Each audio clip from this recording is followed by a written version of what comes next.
Hello, my name is Marcus. I'm the compiler of a collection of therapy quotes entitled 1001 Windmills of the Mind, Theories of the Mind, Ideas around understanding how the mind works. How does the mind respond to difficult situations? How does the mind protect us from anxiety? 1001 Windmills of the Mind. These quotes, long ago, these types of quotes used to be called philosophical medicine because these types of quotes try to relink thoughts and feelings so that we can feel more together, so to speak. Because when there's trauma, things get fragmented. Soul fragmentation, thoughts get put into a box, feelings around it get put into another box. The boxes, there's no link between the boxes, and then one can get deeply repressed, another one can get projected outward. So philosophical medicine, or the psychoanalytic, psychodynamic perspective, is meant to understand the conditions, to symbolize, to be our own caring witness, so that we can bring the links together. So Philip Bromberg's metaphor is standing in the spaces in between those boxes, where we are the bridge between the boxes, for example, between our thoughts and feelings. This collection of quotes, one metaphor is by Charles Burke. He says, we want to look at the traumatic script. A child has memories of being traumatized. He creates this he creates conclusions around it, and he uses defense mechanisms around it, and he's frozen there, and it's like a script, it's set. So you want to look at this script and slowly unpick those threads, but use those same threads to weave a new, healthier, happier script. Okay? One metaphor is that we're trying to heal Sisyphus, to recognize when there is a developmental trauma, the psyche doesn't want the person to feel so much mental, emotional, psychic, social, internal, invisible pain like that. So the person is going to try to recreate the childhood scene in some symbolic form to see if they can redo their childhood to get a better outcome. It can't be done. It's a secondary delusion. But the psyche is replaying the childhood scene again in the present somehow, distorting the present, inventing roles for people. Or a person might see their unloved self onto others, identify with the aggressor, and then devalue others to communicate that when they were a child, they felt devalued. So they're replaying that old script to see if they can somehow manage it or get a better outcome. It can't be done. It's a secondary delusion. Right? So that's called the repetition compulsion. The positive intention is for the person to kind of relive it or redo it, so it's not so painful. But again, it can't be done. So either we repeat like Sisyphus and it can't be done, or we understand the message around Sisyphus's behavior. What is he trying to communicate? What is Sisyphus, or how we acting like Sisyphus, what is this behavior trying to communicate? Often we're trying to communicate what our childhood was like, so that we can move towards being our own caring witness. Right. Another metaphor is around the so-called being our own existential detective. Right. I think if these quotes are helping us to be an observer like that, we're gaining knowledge, we're gaining understanding, we're gaining basic trust, and then this is called building the ego, building our own ability to be our own caring witness. Right? So we want to build our awareness. These quotes are helping us to build our awareness by helping us to become our own existential detective. What happened? Where's the invisible crime? And why does the child feel guilty? Did he commit a crime? Did he commit some invisible crime? He didn't, but he thinks he did. In order to preserve the attachment, he believes he committed some invisible crime, meaning he accepted the idea that if his mother didn't love him, then he was devalued, therefore he was no good, so he felt guilty. So there's unconscious guilt, and he holds on to that to preserve the attachment to the mother, because the child must have an attachment to the mother, even if it means he has to believe he's no good. So the metaphor there is he thinks he committed some kind of invisible crime. That's a very good book, by the way. It's called Hidden Guilt. But the original title of that book, the first edition of that book, is called Invisible Crimes, about unconscious guilt. Right? So we're trying to, unpick the threads of that false belief. Another metaphor is being our own metaphorical alchemist, because to deal with anxiety, the child creates two images of the mother: good mother, bad mother, goddess, demon in his unconscious fantasy. That's not realistic, right? Then he denies one and projects the other and flips it around, and identifies with one and projects the other and flips it around, and he's stuck in this splitting mode of something being all idealized or all devalued, right? So the alchemy means that person has unconscious ambivalence with the mother, and they don't know it. So the unconscious ambivalence with the mother means that when the child's needs were met, he has an understanding of the mother being loving, so that's the good mother. If the child's needs weren't met, he feels hurt and angry, so his understanding of the mother is some frightening woman, right? So that's the splitting. He can't hold on to the idea that the same woman is doing both. He has to split them, and he thinks they're different people. He's bonded to the frightening side of the mother, but he hallucinates that he's bonded to the good mother, and there's the splitting, and they're kept apart. So we want to stand in the spaces, recognize that the mother is loving partly, but she was frustrating also partly, and can we hold that? So yesterday's video, TQ 1612, which was a follow-up to TQ 1554. If you look up TQ 1554 and 1612, they talk about this idea of how we can be our own metaphorical alchemist.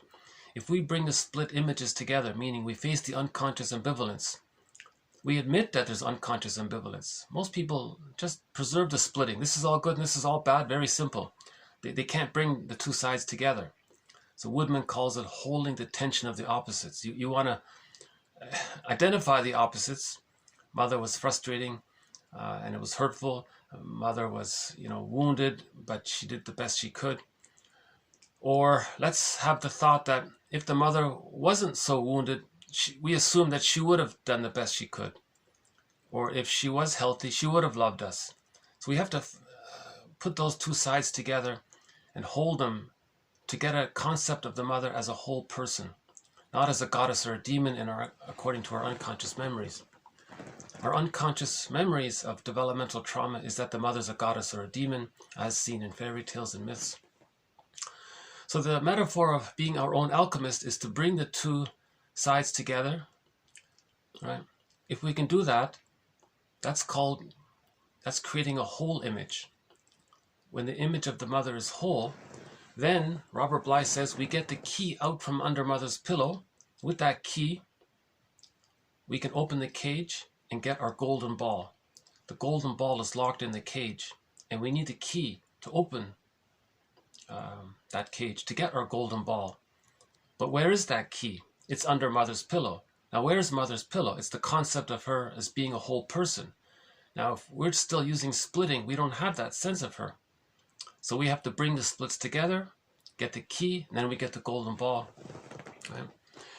And there are a few other metaphors to describe the psychoanalytic, psychodynamic perspective, or long ago, the philosophical, medicinal perspective. Yeah. So 1001 Windmills of the Mind, it's an extensive collection of quotes from authors who write about this perspective. We now have over 1,600 quotes, right? 1,600 quotes. The core collection is TQ1 to 1001, and all of these other quotes beyond it are sort of the bonus quotes. but they're just as solid and strong as the core collection. So really, 1001 Windmills of the Mind, you get over 1,600 quotes. Now these quotes, I believe, give us basic trust in the knowledge to be our own, again, caring witness. Grief is healed when it's witnessed by a caring other. So we can be our own caring witness. Now, if you have the money, you can fly to New York. You can do it in 2 to 3 years with a therapist who has gone through that process himself, who has received training in this area. It can be done in 2 to 3 years, they say. But if you're on your own, it takes about 15 to 20 years, right? In the Odyssey, it took 20 years. So the average person is maybe 20 years, right?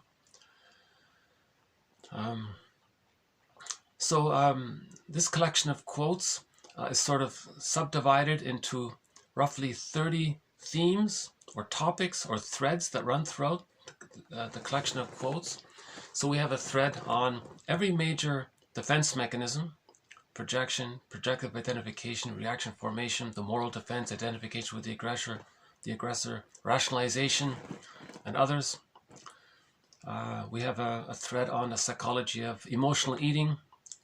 Marion Woodman says if you can understand how you eat, that's a pathway to healing right there. The psychology of religion. Again, another author says if you can understand the psychology of religion, that's a pathway to understanding yourself. Right? The psychology of myths and fairy tales, and others. Right? We have over 30 threads. Right? So in each video, we sort of more or less add some quotes to some of our threads. So that's what we'll do here now. This is TQ 1626 to 1647. We'll begin with projection. One of my favorite quotes on projection is that it's the means of bringing repressed material to consciousness. Something you don't know about yourself, it's too painful, it's repressed. Well, if it's repressed, it doesn't mean it's gone. The psyche wants you to acknowledge it somehow. So you may find yourself having strong opinions one way or the other towards someone else. That's projection. That's like creating a metaphorical mirror for you to see what's repressed. I like the one by Confucius. He says, when you're in a party of 3, you always have teachers. You notice the positive qualities in the one, and you consciously emulate that and learn from that. You notice the qualities that you think are not good in the other, and you own them within, and you look for them within. See? So that's an acknowledgement of projection, right? Over 2,500 years ago. It's interesting that a lot of these ancient philosophers are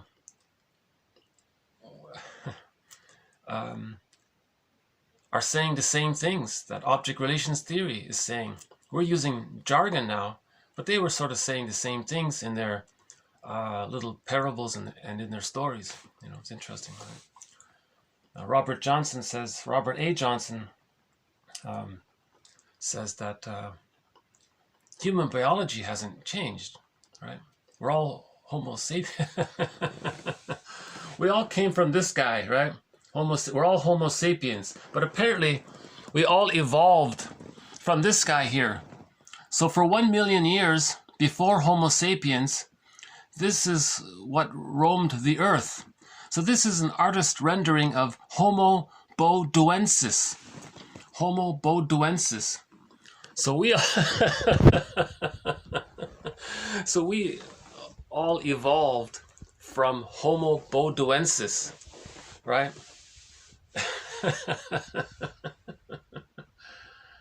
So this author is, these researchers saying that he's the missing link. So before us, we came from Homo boduensis. Homo boduensis came from whatever there was before him, and so on down the line until the gorilla, let's say.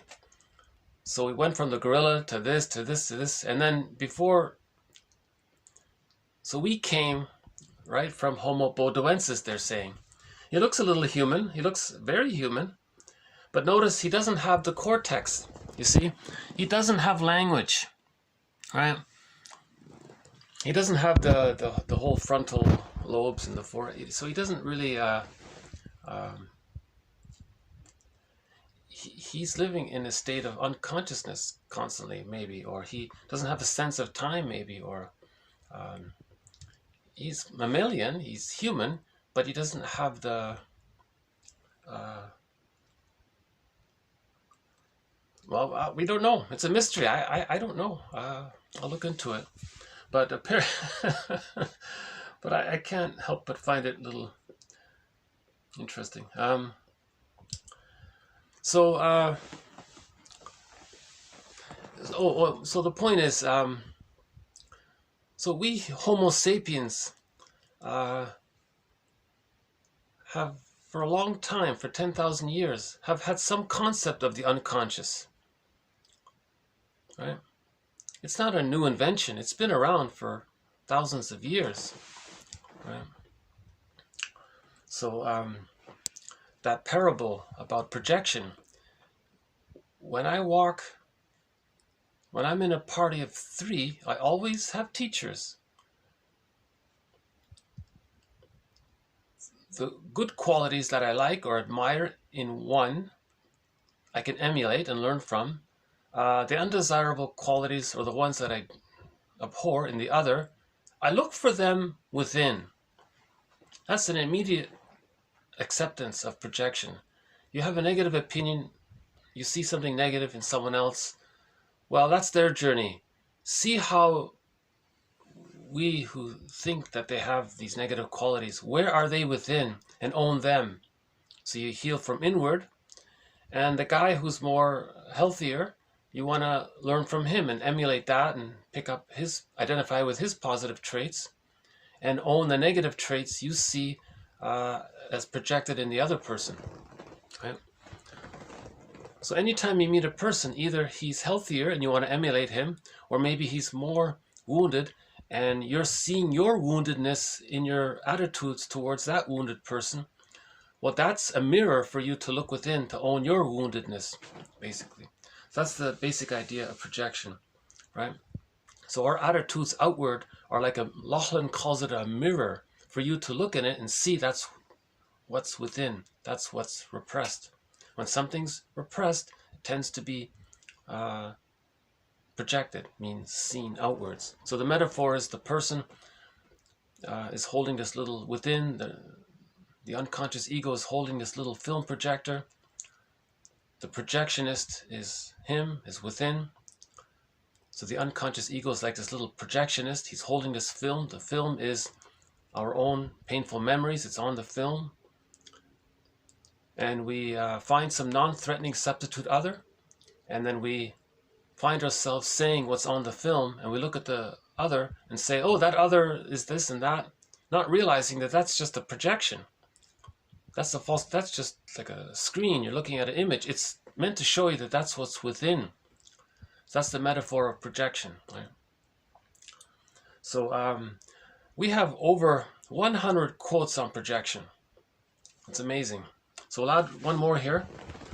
Okay, projection is when we do not see certain feelings, fantasies, or experiences as belonging to us, but as belonging to someone else. Okay, that's the psyche's cry to get you to notice what you're repressing. Okay, so the psyche seeks wholeness. There's this innate drive for wholeness, right? It's in our biology. We always want to heal. You get a paper cut, we heal. What about a psychic paper? What about a psychic wound? We're trying to heal. Same idea. So how do we heal? Well, we got to notice it. How do we notice it? We create a fantasy image of our hurt. See or say that it belongs to someone else. So we're creating a mirror. And we look in the mirror and recognize that those attitudes belong to us. You see? Again, so projection is when We do not see certain inner feelings, fantasies, or experiences as belonging to us, but as belonging to someone else. Okay, again, we're doing that to see what are our own inner feelings, fantasies, thoughts, experiences. They belong to us, and for us to get in touch with what's belonged to us, we temporarily use this device of projection. Right? So we're meant to notice that we're projecting, so that we can own it and heal it. Right? So it's a temporary, momentary distortion of reality. The non-threatening substitute other is an accidental therapist, but you quickly realize, that you projected onto them because they were safe, right? And they're functioning like a mirror. Now, in the therapy process, the other person is like a therapist. He offers an interpretation, but most people aren't trained to offer interpretations. So we have to be our own therapist. We have to be our own existential detective. That other person is benign, they're wounded themselves. They're no harm to you, or they have no interest in you even most of the time. all the time practically. They mean you no harm. That's why you're projecting onto them. If you thought they meant you harm, you might not project onto them. Right? So if they're safe, you project your wounded, unloved self onto them and say how bad they are, because you want to communicate that your mother hurt you. So you hurt others to communicate that your mother hurt you. Now with prejudice, sometimes we flip things. We accept that we're unloved and we project the rejecting mother onto a non-threatening substitute other using what's called mote beam. So they may have some microscopic truth to it, but it's so minuscule it doesn't matter. But you use that tiny little thing that might be true about them, and then you hang your coat on it. Right? So they're still harmless, but there's a little truth in that person. Right? So you look at someone and say,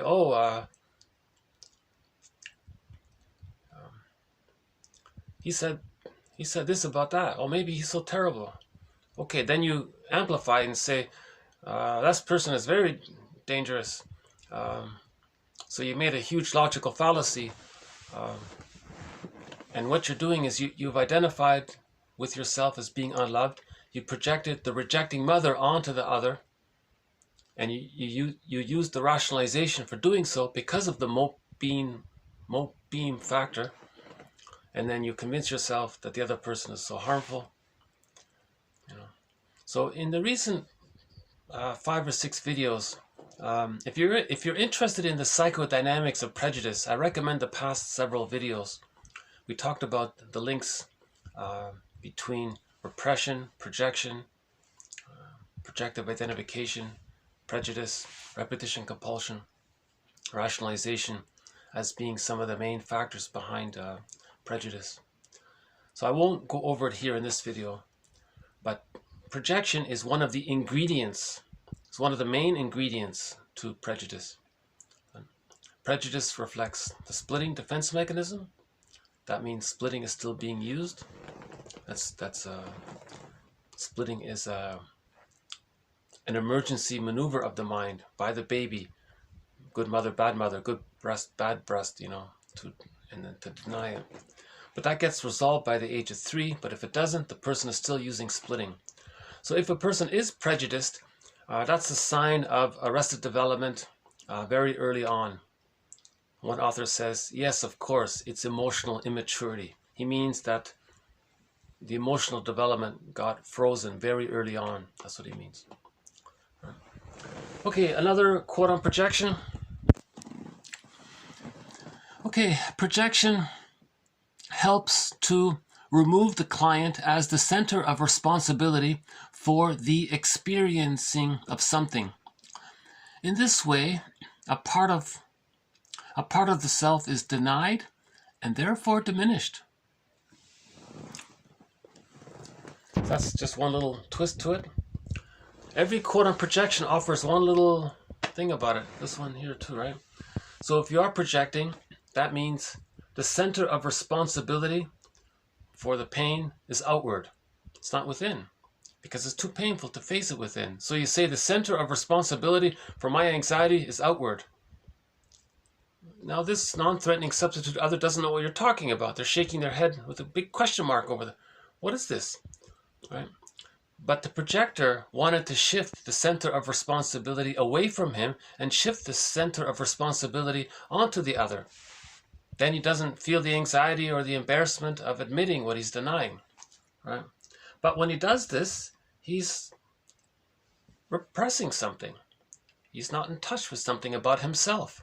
So he's preserving the soul fragmentation. He's maintaining the psychic pain because it's too painful. So the way to cope with that persecutory anxiety is to lie, basically. Projection is a falsification of reality. So he's lying, yeah, because he's desperate to not feel the anxiety that he would feel if he were to accept what he's saying, that what he's saying belongs to him. Yeah. Because if he does that, now he has to go through the mourning process. He realizes he wasn't loved. There's sadness, anger, bargaining, denial, and he goes through the stages of grief. But he needs knowledge to do that, you see. So these quotes are giving us the knowledge in order for us to be our own grief counselor.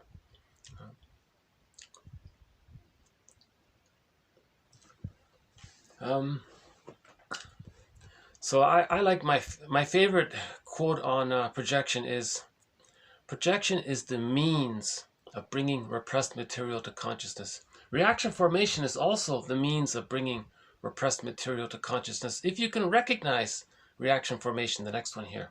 So another major defense mechanism is called reaction formation, something you wish for, or something you think, feel, believe, have experienced, something you're curious about, something that it's about you, but you feel forbidden to have recognition of it. But the psyche wants you to be in touch with it. But you're afraid to be in touch with it, but the psyche wants you to be in touch with it. So there's a compromise here. The person consciously thinks in reverse of it. So that's like creating a mirror. So if he's saying he doesn't like such and such, that's like a mirror. If it's reaction formation, he really does like such and such. Right?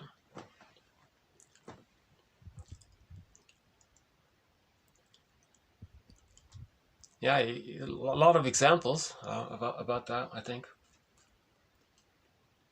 So we'll add one more quote to reaction formation. Reaction formation is a defense that turns an underlying unconscious attitude or feeling into its opposite when expressed consciously. You see? When expressed consciously, that conscious expression is the opposite of what you're feeling and experiencing unconsciously. So unconsciously, you like something, you desire something, right? But you feel uncomfortable to admit that, right? But you want to stay in touch with it. You have to stay in touch with it. When things are repressed, it comes out somehow, for you to see it. So one way it can come out is, through projection, by attributing those thoughts or feelings to others and saying that they like that and they think that. Or you may say that you like it when unconsciously you don't like it. So it's a little more personal that way, right? So if the person likes I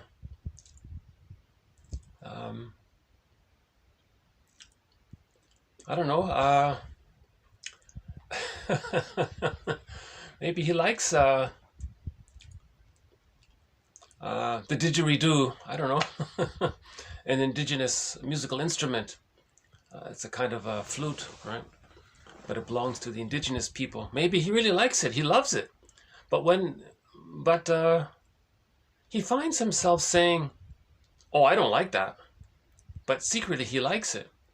But maybe it's too emotional, or maybe he associates it with the guilt around what happened to the indigenous people, so he can't connect that. So he says, so maybe he's afraid to admit that he likes it, but really he likes it.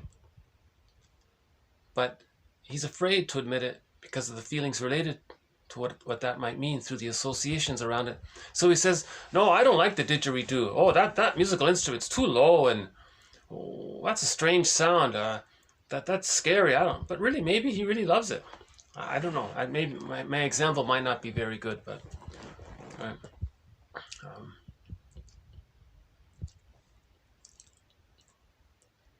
you know, I think the common example might be the guy who strongly says that extramarital affairs are so horrible, and he's right, they are.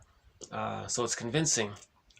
But he secretly is desirous of having an affair with his secretary, let's say. He's yearning and desiring for it, but he wants to deny it. He can't accept it because he knows it's wrong, but he wants it. So how does he communicate that he wants to have an affair with the secretary? The way he communicates that he wants to have an affair with the secretary is he boldly says how he gets on a soapbox and talks about how terrible it is to have an extramarital affair, even though he's right. So that could be a reaction formation. And then down the road, he may end up, you know. Okay, reaction formation. That's a difficult one. We'll have to follow up on that one. I must confess, projection is quite well developed in this series. Projective identification is well developed. I think the moral defense, I think identification with the aggressor, splitting, symbiosis, many of the major defense mechanisms are quite well developed, I think. A few of the ones that still need work, I think, maybe are reaction formation, undoing that one, the magical thinking. You do something and you do a little thing and you wish it away, like a magic wand, like in Bewitched, she twitches her nose and it goes away, or she gets what she wants when she twitches her nose. That's the baby, you know, shakes his rattle and the mother meets his needs. Later on, the guy thinks, I just have to think or make a gesture and I get what I want. So if something wrong happened and you don't want to admit it, you make a little gesture and it goes away. Lots of examples about that. That's called undoing. That's a confusing one. So that one, reaction formation, and identification needs more work. Identification with the aggressor is fairly clear, but just identification in general, I think those three need work. But the rest, I feel confident, have been presented fairly clearly.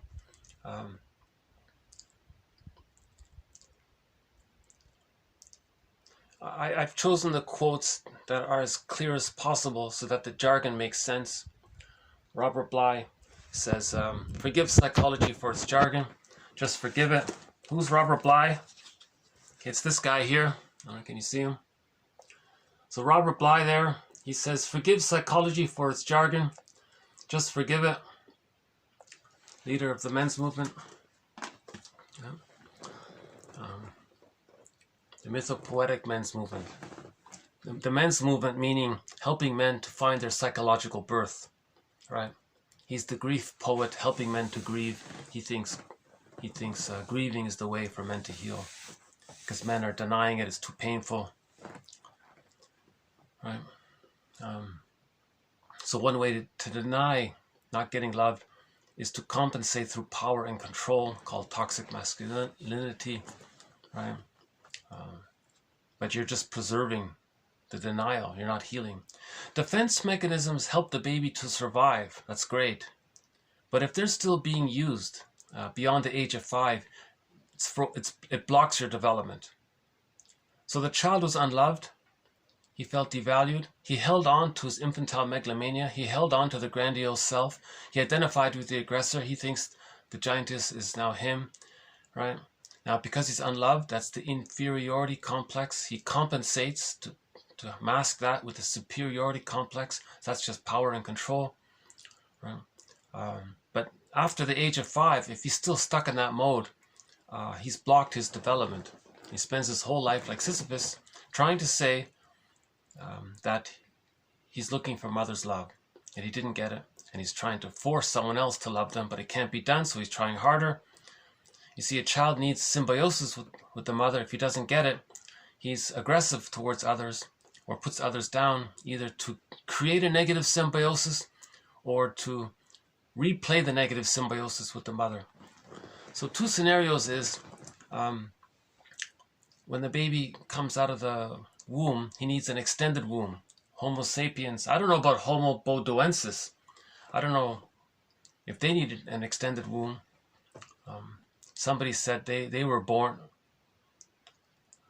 I'm not sure if they meant Homo bodoensis or if they meant Homo sapiens, but at some point we came out of the womb at the point where we could already walk and talk, pretty much. But something went wrong, and we started to come out too early. So to compensate, we created an extended womb. So the baby needs his symbiotic needs, meaning in the womb, his needs got automatically met. In the extended womb, for the first 4 to 5 months, or somewhere between 3 and 7 months, he still needs to get his needs automatically met. It's called optimal symbiosis. This period is called the stage of social symbiosis with the mother, so she meets the needs. If the child doesn't get his symbiotic needs met, he doesn't enter into this metaphorical psychological egg. He'll be hostile and provocative. That's all about power and control. To see if he can create a negative symbiosis with somebody else.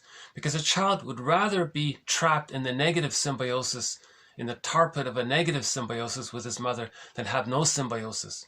So the hostile provocative attachment style, or the bully pattern basically, and other patterns, they're trying to create a symbiosis with someone else. Now they're not going to get a positive one. That's completely out of the question. So the next best thing is the negative symbiosis for them. Now the victim, the lackey, doesn't like it. But the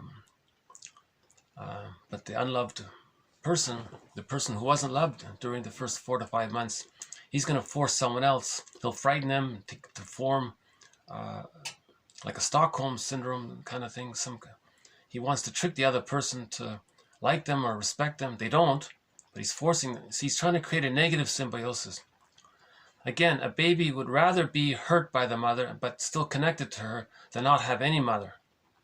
So a person with the hostile provocative attachment style is trying to do that. Right? They're trying to create that.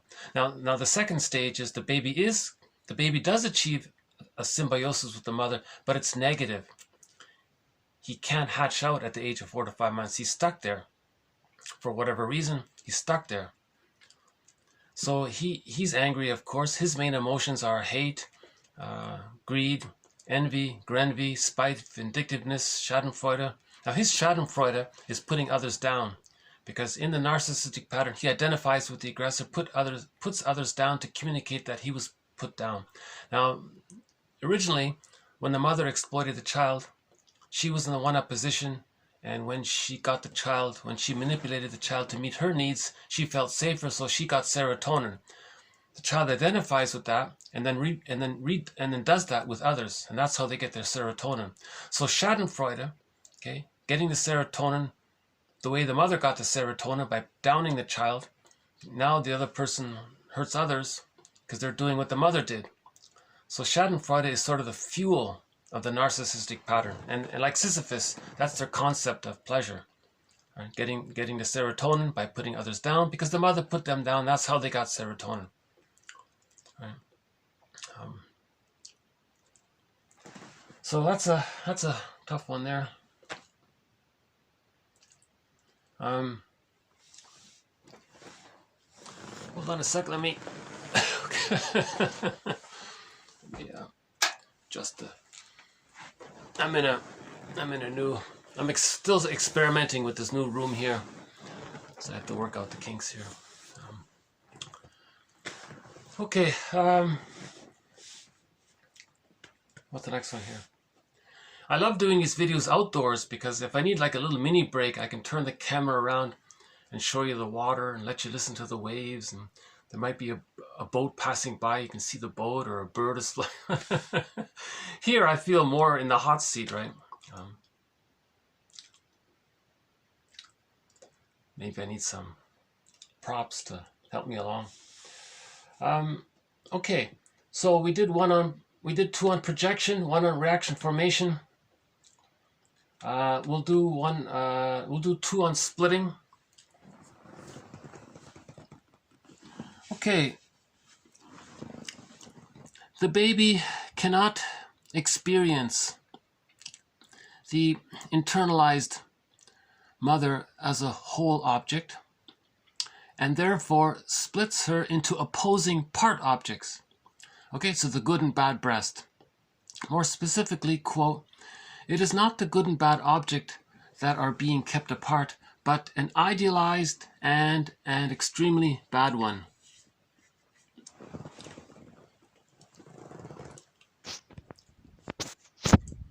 So the baby can't accept the idea of the mother's frustrating.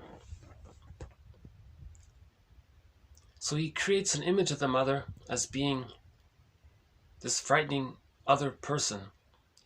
Now his memories of that experience, the memories, because of the child thinking in images, the image based around those memories is like a demon, or a frightening animal, or a bad witch, or some scary creature. Right? So the child has what's called primary process thinking, an archaic or primitive way of thinking. It's just really raw there like that, right?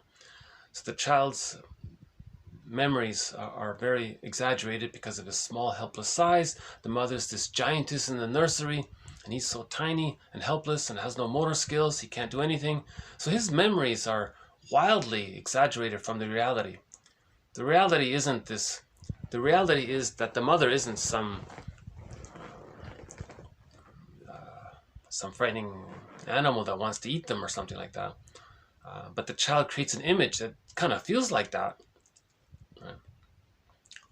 Now, the child can't bond to that frightening image, but he is kind of bonded to that, actually, if the mother's more frightening than loving. Now, when the mother meets the baby's needs, the image is that the mother is this wonderful, divine, heavenly, blissful being, this goddess, this supreme, divine, wonderful goddess meeting the baby's needs. So the baby exaggerates things. So it's idealized or devalued. So the mother is seen as two people. The mother is only one person. That's the reality. But the child, in his unconscious mind, thinks that there are two people, the good mother and the bad mother. That's the idea of splitting. Right? Now, by the age of 3, the split images come together, and the child accepts not only cognitively but emotionally in his internal theater that he's relating to an ordinary person. Yesterday's video talked about the idea of object relations theory, and previous videos have talked about what's called the endopsychic structure. I won't repeat them here. Those are threads in our series. William Fairbairn's endopsychic structure describing this internal object relations world, this internal theater that looks like a fairy tale or a myth. Again, fairy tales and myths describe the unconscious mind. They describe the psychodynamics of the internal object relations world. They describe developmental failure. A myth and a fairy tale describes a traumatized psyche, and all of the characters belong to one psyche. If you read a fairy tale, it's like a dream. Everything belongs to one mind. Again, if you read a fairy tale, everything in that fairy tale belongs to one mind. Just like when you wake up in the morning, you had all these night dreams, they all belong to you.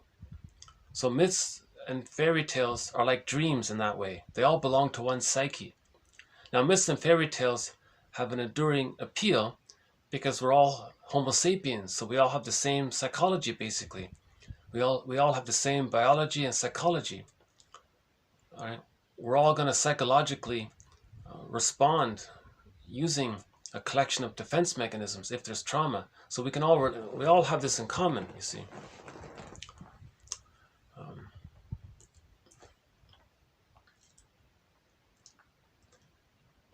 Okay, so that's one on splitting. Just another reminder here that the baby can't accept the idea that the mother's one person in his memories, in his memories, the mother was two people, and he denies. Selani says he thinks that when the mother's rejecting, he actually believes that that's not his mother when it is his mother. He's so disassociated and so caught up in his hallucinated fantasy that he's bonded with the loving mother. He's not even aware that he's bonded to the rejecting mother. So that's a splitting like that. Okay, how this can manifest later on. TQ 1630. Okay, so if splitting isn't resolved by the age of 3, this can affect our love relationships. Okay, so how does splitting manifest itself in love relationships later on? Or we should say transference love. All right, so transference love. Okay, it is very typical of those who transference love.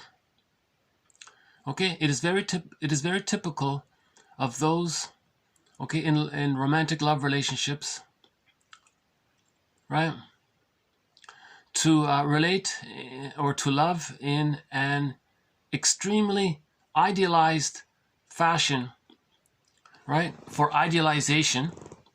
Okay, so the person falls in love, they project that goddess image. Remember the fantasy, the child thinks in goddess and demon. When they fall in love, they project, it's repressed, so they see it outward. Right? Projection is a confession of what's repressed. What's repressed is the image of a loving goddess. This loving goddess image is seen onto the other human person. Now this other human person, she may be attractive and all that, but they think she's a goddess. So now it's wildly idealized.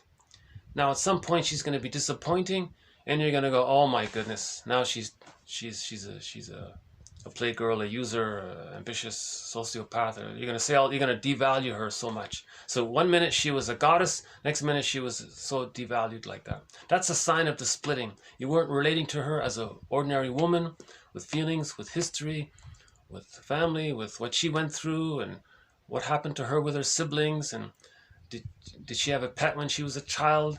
What was her schooling like? What was her environment like? What did she go through, and what happened to her? And what was her schooling like, maybe? And did she have traumas? And what was her birth like? And you know, and you want to understand her and get to know her as a person in her own right, instead of saying, "Oh my God, she's the goddess."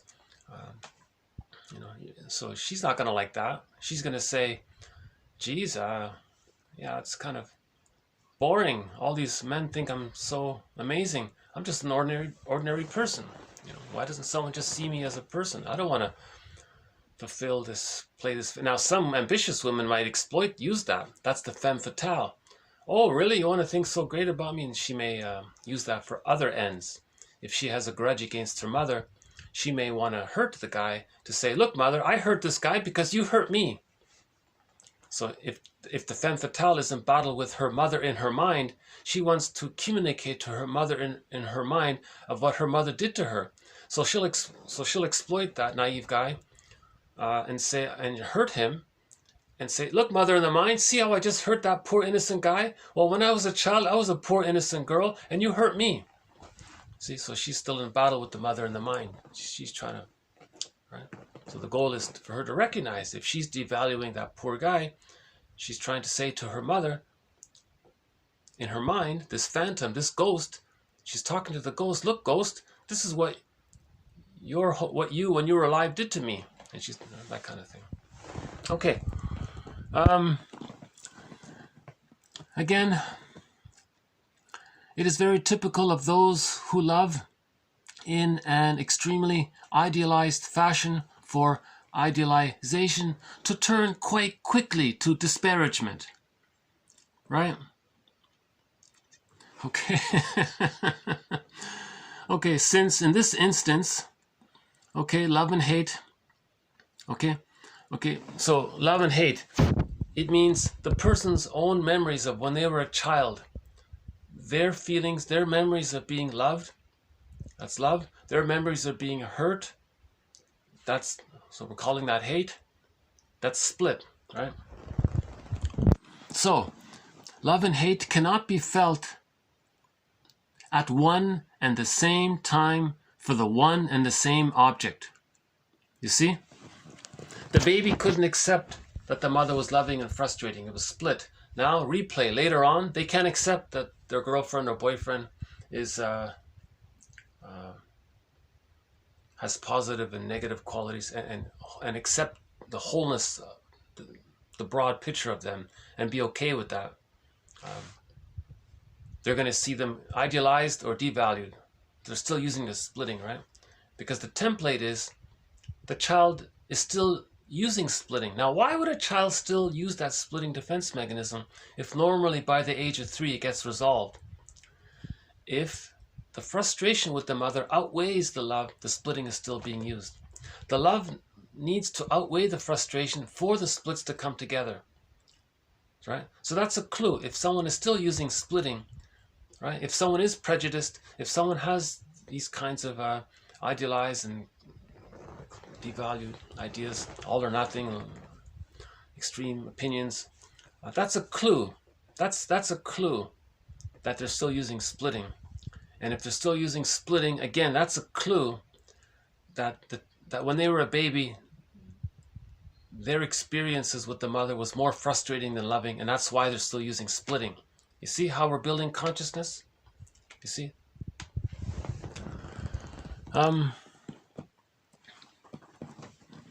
So there's two options here. Okay? So in one case, love and hate cannot be felt at one and the same time for the same person, right? So the projector, the lover, experiences either intense swings between these two feelings at different times with the same person, or they have two boyfriends. One guy they idealize, the other guy they devalue. Right? So let's pick the girl with the guy. Let's say the girl has one boyfriend. She may idealize him and devalue him for that same person, or she'll pick one. Let's say she idealizes one. Let's say she has another secret boyfriend and she devalues them. So she's using splitting through two people, and one guy holds the negative, one guy holds the idealized. Now the template for this is in childhood, if the mother has two children, she may idealize one child and devalue the other. So there may be a replay around that. Okay, so let's move on to our next defense mechanism. Okay, so projection, reaction formation, splitting. We'll add one more to repression. Okay, repression. Painful experiences are kept at bay by being repressed or, quote, forgotten. Now, the reality is too painful to contemplate, right?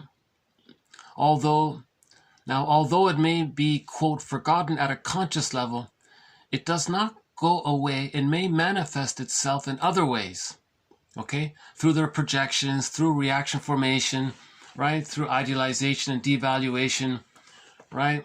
Through acting out, through their symptoms. So it's gonna come out some way. If something's repressed, somehow, some way, the psyche wants to bring this repressed material to consciousness through their personality behavior. If they're cynical and devaluing, that's splitting. So they want to realize, okay, when they were a baby, they were more unloved. Now you realize the mother read a magazine that said, use the bottle in the schedule. That'll do it. Now you have to express your anger towards your mother. Why did you use the bottle in the schedule? I didn't know. I thought that's how it works. You know, and then show her the other article that says how damaging it is. And she may say, I'm so sorry. And you work towards the mourning process some way. You know. So we have a suggestion in 1001 Windmills of the Mind. We have a few suggestions already. One of them is, the first one was, that on Mother's Day and on Father's Day, that's the day when that's their day to take responsibility, to place the center of responsibility onto them. That's their day to accept responsibility. And they write letters to their adult children describing the truth of their children's childhood. What was the birth like? Was there prenatal distress syndrome? Was the baby kicking manically when they were in the womb? What was the birth like? What procedures were used? How long was the separation? Was the child handed right away, or was there a gap there? How long was the gap? How was the bonding? Did it take? How was the feeding? Was it natural, or was the bottle in the schedule? And how did it go? And were there shock traumas somewhere along the line? Whatever the mother doesn't want to say and she's embarrassed about, she needs to come clean. The truth will upset you free. So on Mother's Day and Father's Day, they need to take responsibility. They ideally they can take some responsibility and help their children to heal. Now think about it. Doesn't every parent want their children to be happy? Well, keep that in mind and write a letter, as painful as it is. The truth will upset you free. The truth will upset your adult children free. Write letters to your adult children explaining the whole thing. Now, for a while, they may not talk to you. They'll be very angry. But what often happens, they say, apparently, the children who receive this letter sigh a huge relief and say, now things make sense. Now I understand why this and why that. What a relief. So it can be very healing already by doing that. And fathers do the same thing. Now, these letters are for their adult children, ideally over 30, I think over 35.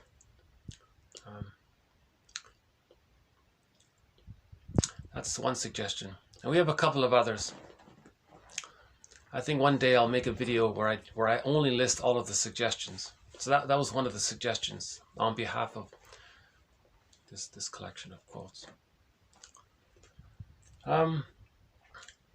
Okay, repression. Again, now, if the person is projecting, using reaction formation, using splitting and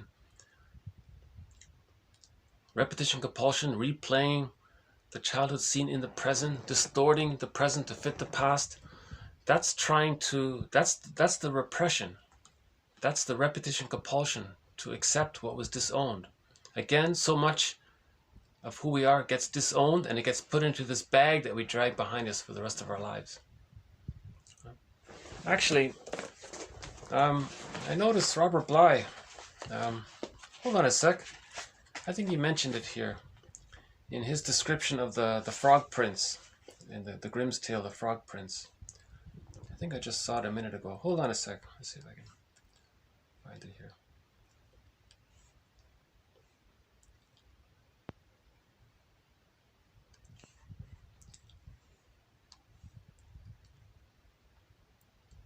Or maybe it was somewhere else. Okay, when I find it, I'll read it out.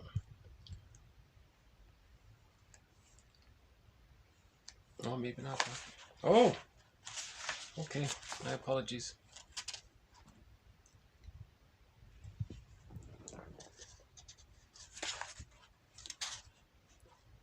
Well, he has a book called The Little Book on the Human Shadow. It's a tiny little book. It takes 1 hour to read or 2 hours to read. He talks about his metaphor of the bag. And he actually mentioned it again in this other book here.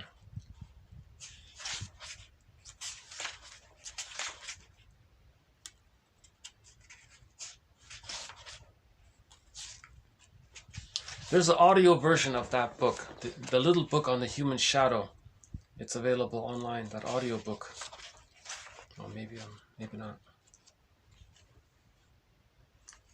Oh, okay. I'm a little embarrassed about that. Okay, let's move on. Yeah, so if something's repressed too much, and we really ignore it and stuff it down and keep it stuffed down. See, when we project, it's stuffing it. When we blame others, when we make others the center of responsibility for our unknown feelings, we're repressing it. That can lead to psychosomatic symptoms, right? That's the mysterious leap between mind and body. And if something's repressed all the time like that, okay, at some point the soul, okay, your unconscious screams so loud that it demands recognition. You see? Well, that reminds me of the Odyssey. Hold on a second. Get my keyboard here. Let me look it up here for a second. Okay. So one metaphor of the unconscious is Poseidon. He was the voice of the unconscious. Okay. Hold on a sec. So that bag we drag behind us, everything that's repressed, that's the unconscious. All of that energy in there. In one myth, the name, if we were to personify all of that energy into a character and give him a name, we can say it's Poseidon. Because one metaphor of the unconscious is the ocean, right?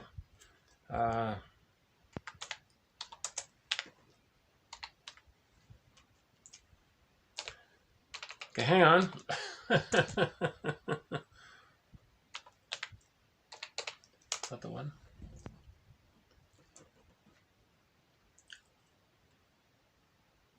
Okay, here it is here. So here's a clip. Here's a clip from a very good movie. Okay, so here's this actor here. This guy there, his name is Armand Assante. He's an actor. And he starred in a movie called The Odyssey, right? In The Odyssey.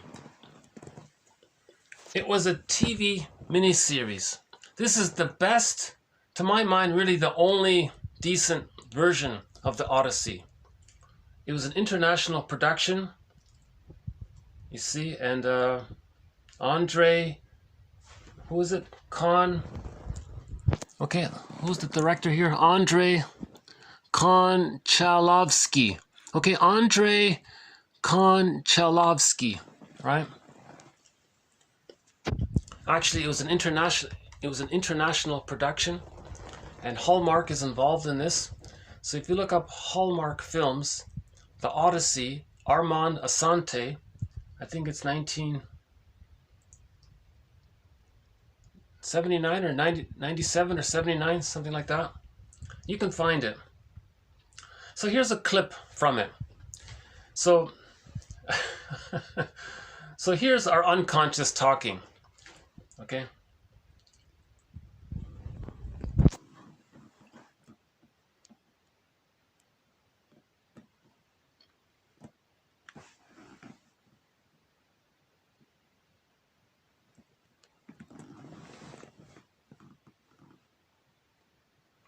Sorry for the slow connection. I'm in the countryside. Oh, here we go. There's Poseidon. Well, that's... You see, you gods of sea and sky!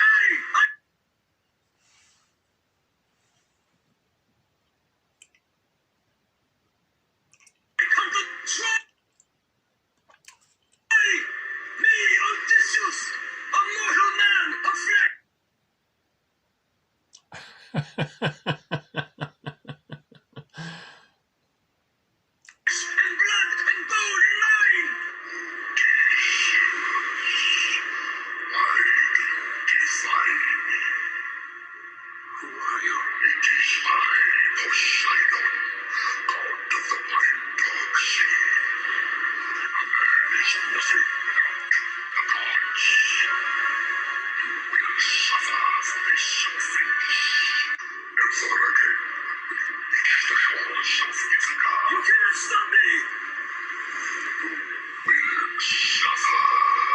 Okay, right there, that image. You see the image there? Right? So that's Poseidon. They've personified him. You can see the wave there. He's speaking, right? So that's a personification of our unconscious, everything that's been repressed. You see? And he's saying, you're going to feel, you're going to face this. Because if you repress so much, you're going to suffer, you're going to feel it. Now it's time for him to feel it. So this is the hero's journey. The Odyssey is all about the hero's journey, the monomyth. It's true for everyone. So much of who we are. Still recording? Yeah, I think so. Hold on a sec. Is that still recording? Something's beeping here. Oh, okay. Okay, I think it's still recording. So let's do it again.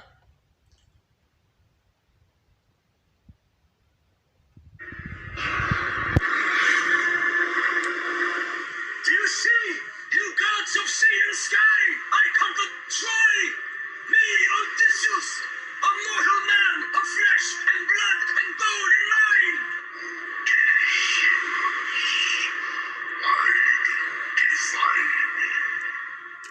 Who are you? It is I, Poseidon, god of the wine-dog sea. A man is nothing without the gods. You will suffer for this offense.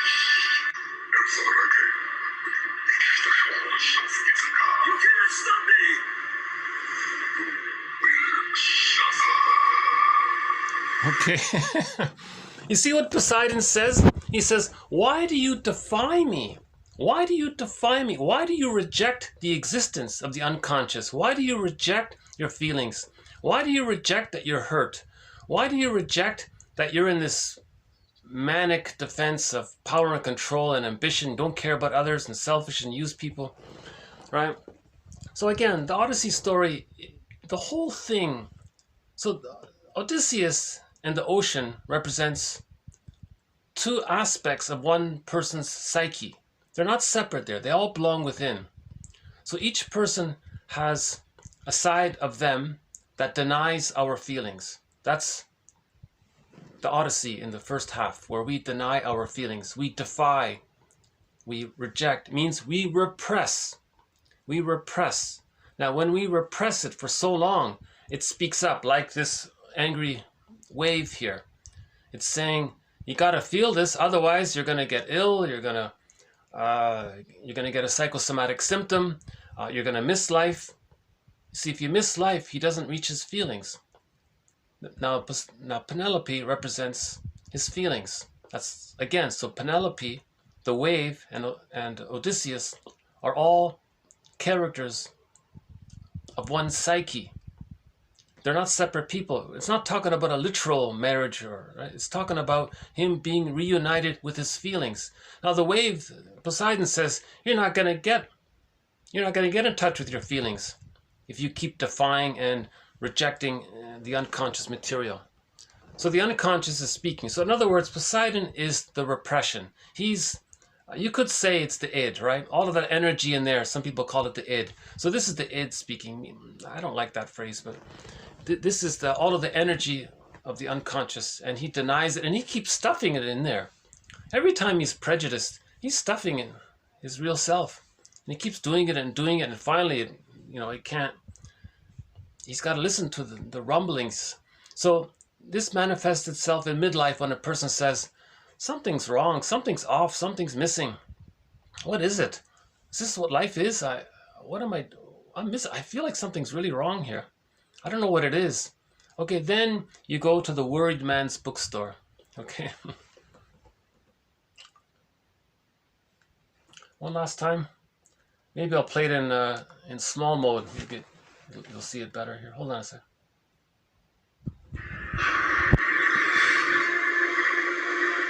Do you see, you gods of sea and sky? I come to Troy. Me, Odysseus, a mortal man of flesh and blood and bone and mind. Okay. So that first part, that represents his infantile megalomania. We're so special, we're so important, it's all about me, look what I did. So that's the narcissism, right? So the hero's journey is to begin to lose the narcissism. Lose the narcissism.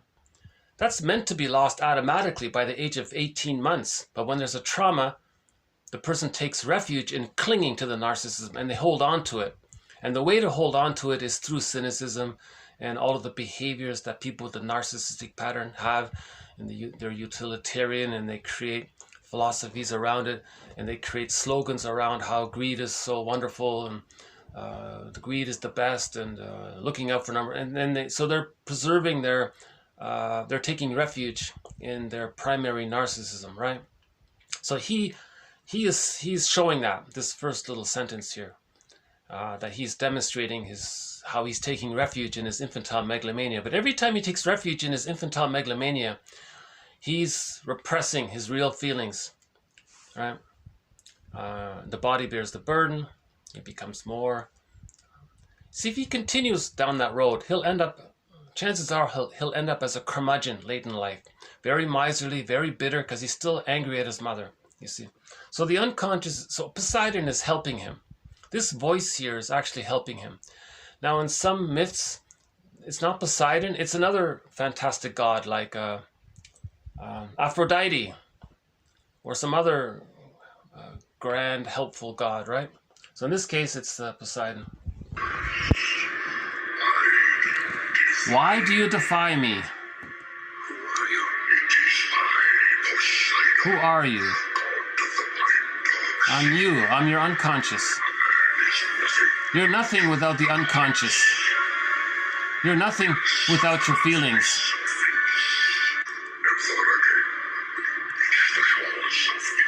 Okay, so when he says you are nothing without the gods, that means you're nothing without your feelings, right? That's what he means. Poseidon is the personification of all of his disowned feelings. That firebird and the golden ball, it's in the bag. That's all of his vitality and feelings. Okay, so we can personify them as gods, and now he says you're nothing without your god, with the gods, right? Meaning you're. That's a metaphor for your feelings, basically. You see how stubborn he is. See, people with the narcissistic pattern, they're very stubborn. No, I'm going to fine-tune my infantile megalomania. I'm going to become more narcissistic. I'm going to become more bitter and sharp in my negative put-downs. I'm going to master every insult there is, and I'm going to be able to insult everybody all the time. I'm going to constantly be the stinger, right? Because when he was a baby, his mother stung him. He identifies with the aggressor, and he's going to sting others.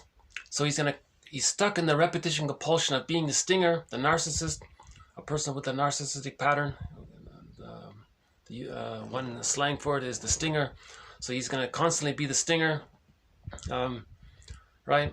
Because he's still in this ongoing, continuous battle of showing up the mother. He wants to say to his mother in the mind, look, mother in the mind, I'm being the stinger towards others because you were the stinger towards me, right? Now Poseidon is trying to help him out of this. Like, you're stuck in this. You're Sisyphus here. You're stuck. You're Sisyphus. By the way, there's a scene in the Odyssey where when he goes to the hell scene, he sees Sisyphus. Now, and when he looks at Sisyphus's face, it's his face. He's Sisyphus. So Poseidon is helping him to recognize that he's Sisyphus. So he starts his journey after this conversation with Poseidon. And the first thing he sees is that he's Sisyphus. In the hell scene, he sees Sisyphus. He sees Jocasta, how his mother rejected him. He sees Agamemnon, how he betrays himself, how he betrays his feelings. And this all got started because he listened to Poseidon. He listened to those rumblings. He listened to that hunch at midlife. Oh, there's something off here. Something's missing here. He listened to that, you see.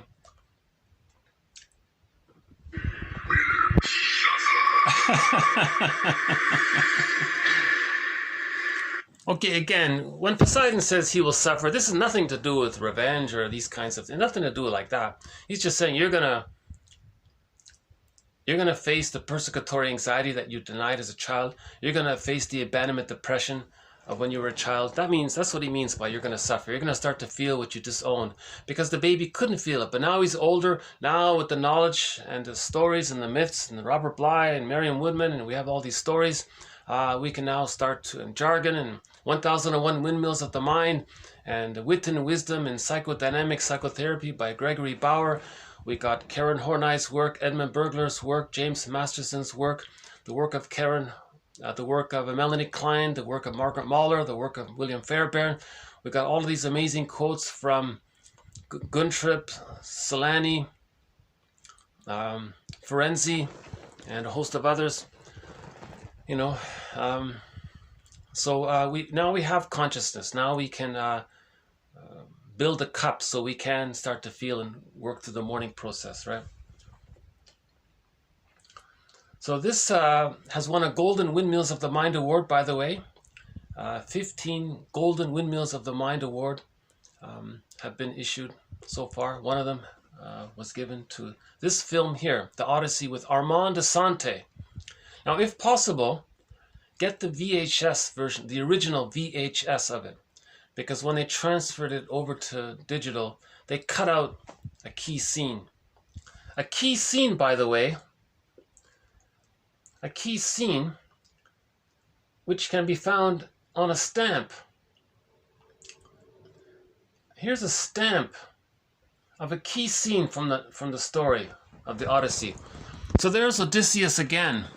You see, after that conversation with Poseidon, you see, what happened was Odysseus went into the hell scene, the underworld scene, right? And he saw Sisyphus. He saw himself. He saw Jocasta. He saw how his mother wasn't able to love him. And then he took refuge in being a narcissist, right? He saw Agamemnon, how he, Odysseus, betrays his feelings in the metaphor there. So that was, he cried, he finally got it, he was determined now to heal, to find himself. So now he goes back on the journey to find himself, and just as he begins to find himself, the sirens say, oh no, give it up, this journey is too difficult, you're not going to find your feelings, you don't need your feelings, what do you need your feelings for? Just be the macho man, and just be the infantile megalomaniac, and just be in battle with your mother. So the sirens are sort of the memory of the sweetness, of the delusion of getting love from your mother. But he wasn't loved from his mother.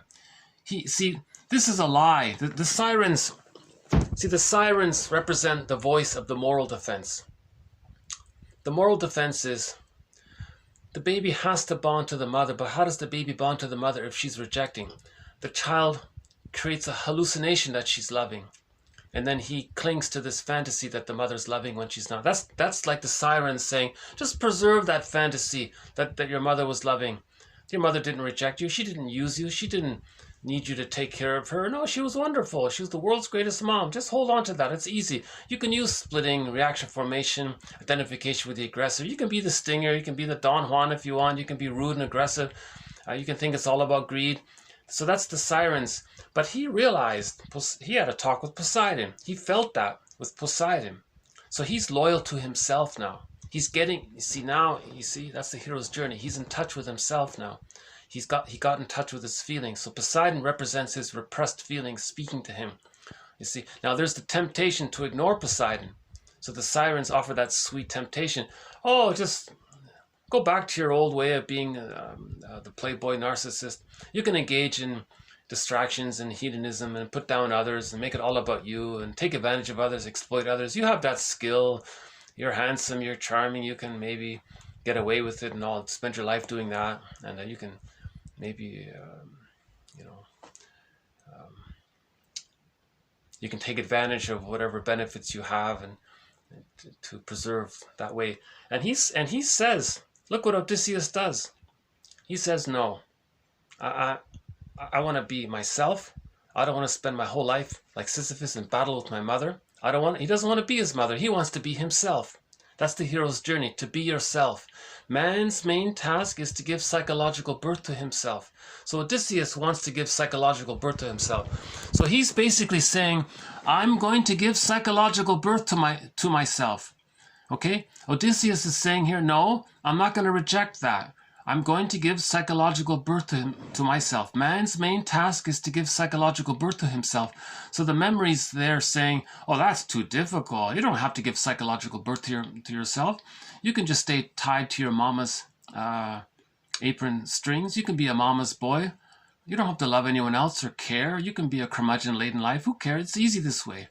He says no, so he resisted that. Now the other guy, okay, so the other guy with the wax in his ears, I think that represents how he's really indifferent to it. He doesn't even hear it anymore. He's beyond that. My personal interpretation is the guy with the wax in his ears. That's an advancement. That's an advancement. In the beginning, you have to really resist that temptation, right? Now, after you resist that temptation and you realize it was right, then later on, if you hear the sirens tempting you, you don't even listen to it. It's nothing. just a puff of air. That doesn't mean anything, right? That's what I think. So I think if you're going to watch the Odyssey, if possible, get the VHS. It includes the scene where Odysseus tied himself to the mast. That's one of the best scenes. I'm still shocked that they would edit that out. By the way, they have a wonderful soundtrack, an amazing soundtrack to this. I think one of the best movie soundtracks is in this movie as well. I think every man needs to watch this in high school. I think the curriculum needs a major revamping. I think every man should study, at least watch this movie, the Odyssey, especially parts 2 and 3, right? Because it gives you the image in your mind, and Robert Bly says you work with that image and it stays with you and it helps you. So the images offered in the myth, it's in your memory and it actually serves you, he says. I don't understand this myself, but it's helpful to have these images. Robert Bly so I learned that idea from Robert Bly here. Okay, so he says here, Robert Bly, okay, the hearth and fairy stories have passed. Okay, so myths and fairy tales have passed like water through 50 feet of soil, through generations of men and women. And we can trust their images more than, say, those invented by some modern writer. Right?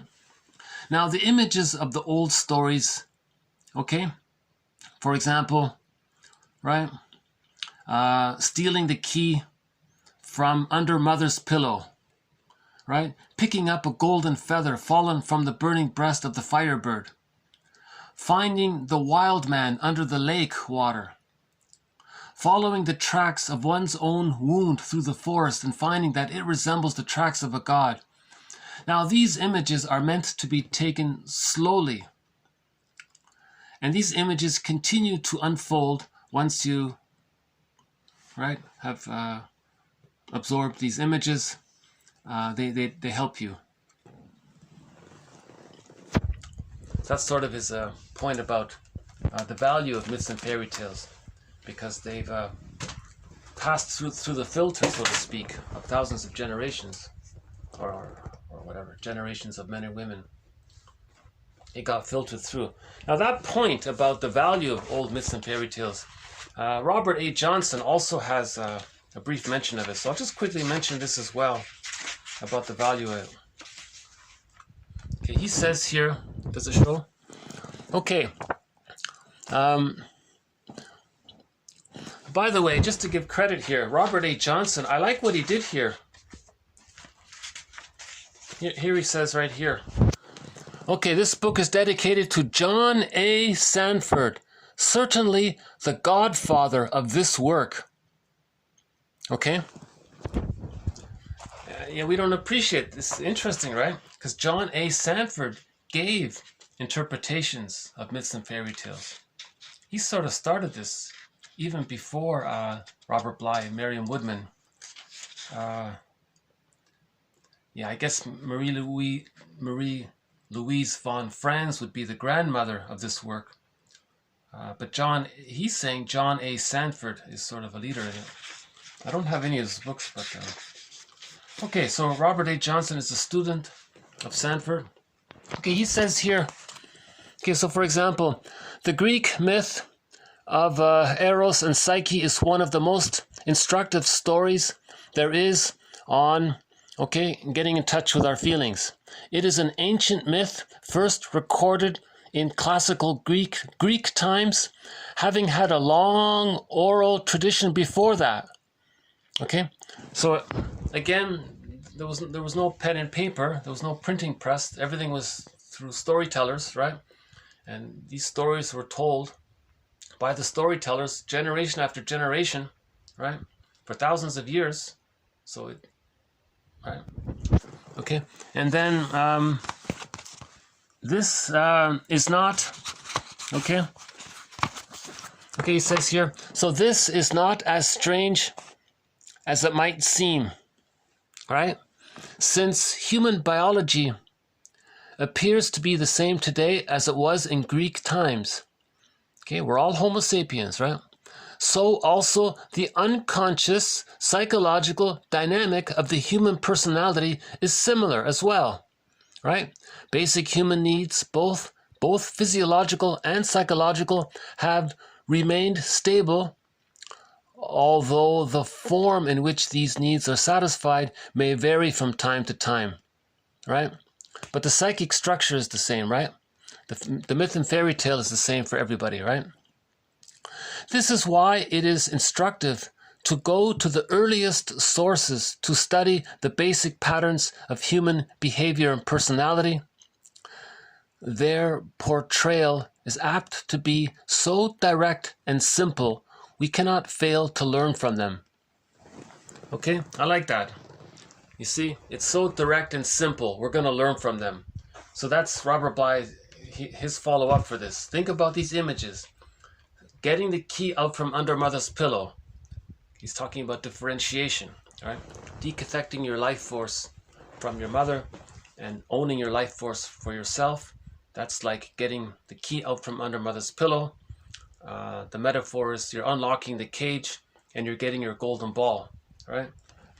Picking up a golden feather fallen from the burning breast of the firebird. Now you got a glimpse of your feelings. The story is the guy saw the feather of the firebird. It was glowing. That's that guy at midlife saying, something's off here. What is it? There's a feeling there. So you pick up the feather, right? In the Matrix, he takes, right? Similar idea. Finding the wild man under the lake water. Okay, so Robert Bly calls that bucket work. You're doing grief work. When you grieve your losses, you're going to come in touch with your vitality, your feelings. Similar idea, right?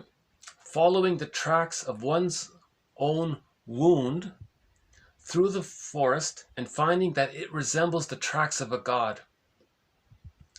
Meaning, you see, that's a great one. Meaning, you don't blame yourself anymore. This is the mind's coping strategy to deal with trauma. So you don't blame yourself anymore. Right? See, that image right there is powerful. See, that image right there is liberation right there, right? Following the tracks of one's own wound through the forest and finding that it resembles the tracks of a god. We all go through this. Every baby's going to use splitting if he's traumatized. Every baby's going to identify with the aggressor if the trauma is way too severe. So this is the commonality. That's what he means by the gods. It's a universal pattern that we all have, right? That kind of thing. So let's say you pick up the golden feather. Then you walk into a bookstore. Which bookstore? Robert Bly says we need a bookstore called The Worried Man's Bookstore. The Worried Man's Bookstore.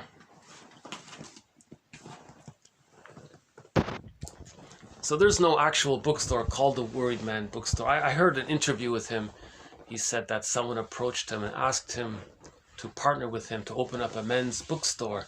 And that guy said that he wants to call it The Whole Man's Bookstore. Robert Bly laughed and said, "Oh, you're kidding. Call it The Worried Man's Bookstore. Let's be real here." So then you go to a bookstore, online now, but and you might get Iron John. Now, by the way, a lot of people don't know this, but Iron John, there are 2 follow-up books. So the follow-up to Iron John is this one, right? Can you see it there? The Maiden King. Let's see. Okay, Robert Bly and Miriam Woodman, The Maiden King. Okay, the reunion of masculine and feminine. Okay, that's the Odyssey as well. So in Iron John, he based that book on the Grimm's tale of the Iron Hans. And this book, the whole book is based on the fairy tale called the Maiden King. That's the Maiden Tsar. The Maiden King. So in English, it's the Maiden King, but originally in Russian, it's the Maiden Tsar. Right? Very good book. Similar to Iron John, there's commentary and interpretations by both Bly and Woodman on this fairy tale. So that's a very good follow-up to Iron John. And there's a third book. This one here by Robert Bly, right? More Than True. Okay, so More Than True. What does it say? The wisdom tales, right? The wisdom of fairy tales, more than true. Now this isn't a complete book. This is just like a teaser sort of book. So ironically, his last book, the third one here, is sort of a teaser sampler book for those two other books, Iron John and The Maiden King.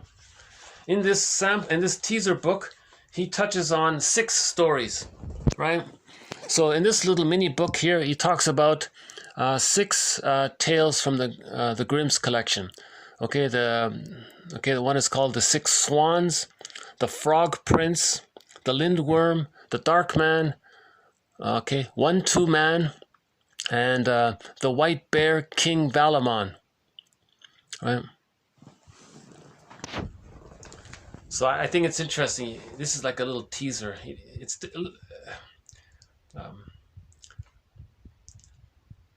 If you read Iron John and Maiden King, this would be like a little refresher, like a little review of it a little bit. Right. So then you're learning. Then you learn the idea that myths and fairy tales are a metaphor of the traumatized psyche. Yeah? And so now you're respecting Poseidon. Right? So you're cooperating with Poseidon.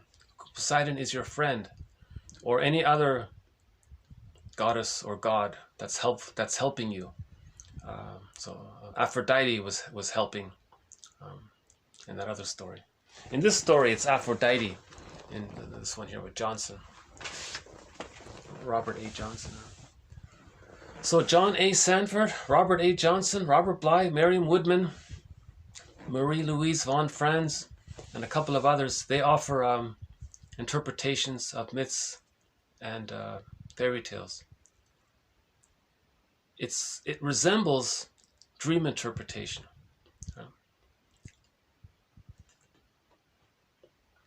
Again, your memories are there.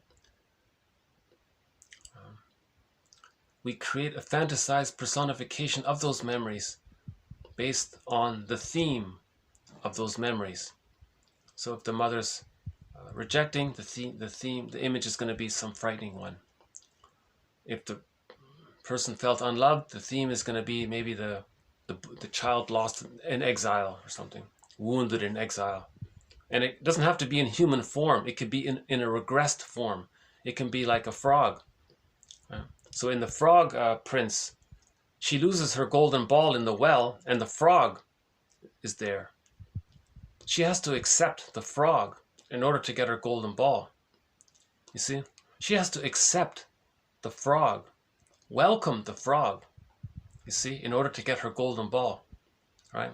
So the frog had all of these demands. I'm going to live with you in your house, and I'm going to stay with you all the time, and you have to accept me. We're going to eat together at the dinner table, and he's messy and he's clumsy. And she's got to accept all that. That's a metaphor that how she has to accept her unpleasant feelings, right? She has to accept how she felt shamed. So the frog represented the shame, right? So she has to accept the shame.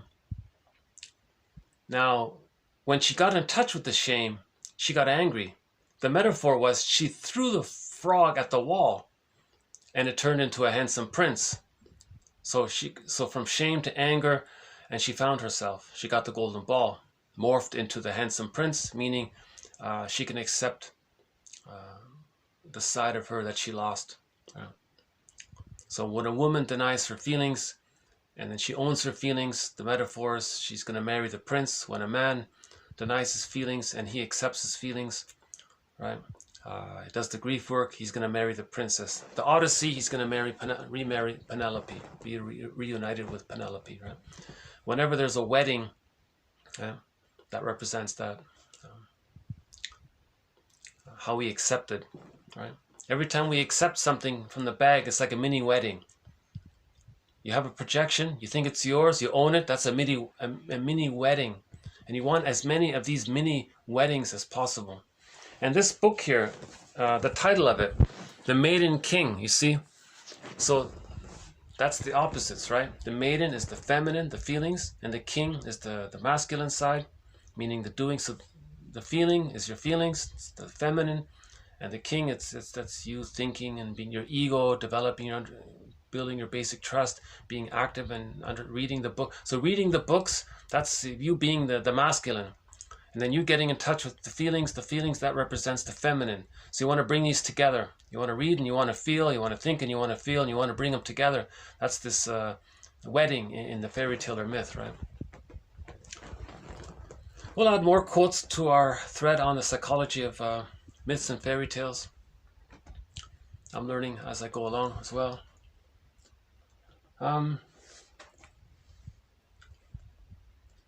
Okay, Woodman says here, a dream is, like a fairy tale, a soul story.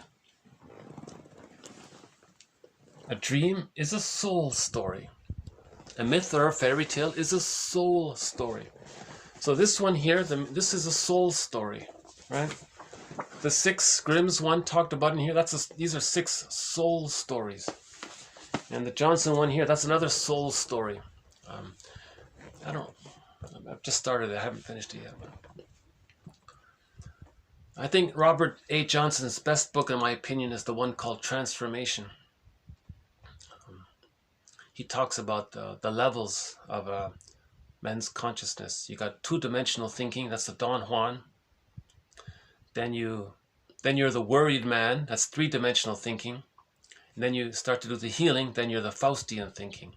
So man's evolution is to move from Don Juan to somebody who's questioning, whoever that is, and then to be more balanced. That's the Faustian part 2. Or Orestes, or the Odyssey. So we move from, so the goal is to go from Don Juan to the Odyssey, right? From the mother complex to the generative man, right?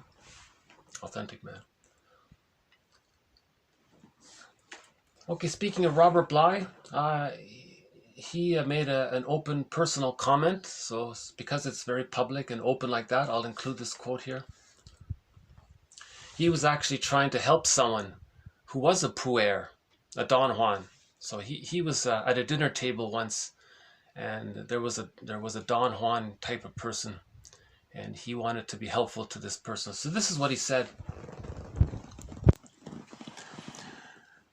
Okay, so the wounded guy at the table, he says, help, help. Robert Bly says, okay, well, you know, when you get older, one of the things that happens is that you can actually look back and see what you have lost, right? And I could see what I had lost because of my father being an alcoholic. Now, I had no feeling of that at all during the time that I was with him or that I was in college. It was 10 years afterwards when I realized what it meant to have an alcoholic father. What he loved most was the alcohol, not me or my brother. And we ended up unloved. So I was an unloved person who became a puer. Okay, the puer, the flying boy, the swan boy, the Peter Pan, the Peer Gynt, the Don Juan. So Robert Bly says he was like that in his 20s or something. Right? So you realize afterwards what it meant to have a mother who was emotionally unavailable or a mother who used you. You realize afterwards what it meant to have an absent father. You don't realize the impact it has on you until some time later. It's called delayed onset. There's a developmental lag there. There's a delayed onset. So at midlife, there's this great delayed onset. Oh my God. Right? You read the Enneagram. You recognize your parents. Oh my God, they were like, oh wow, they were really wounded. Oh, that makes sense. They didn't have it. Now you realize the impact it had on you as a child. See, that's part of this grieving process, right? And in a recent video, there's another quote by Robert Bly regarding this area of how he was trying to help someone. He said to the person, if I remember correctly, you know, there's someone in you who's more intelligent than you. Right? Poseidon, Aphrodite. There's someone in you that's more intelligent than you. He was telling to the same person there. And now, when you found yourself doing these self-defeating things, it was meant for you to see that there's a part of you who feels unhappy. And this intelligent one within you is helping you. So these intelligent ones within us are, Johnson calls them, they're trying to create a mirror for you.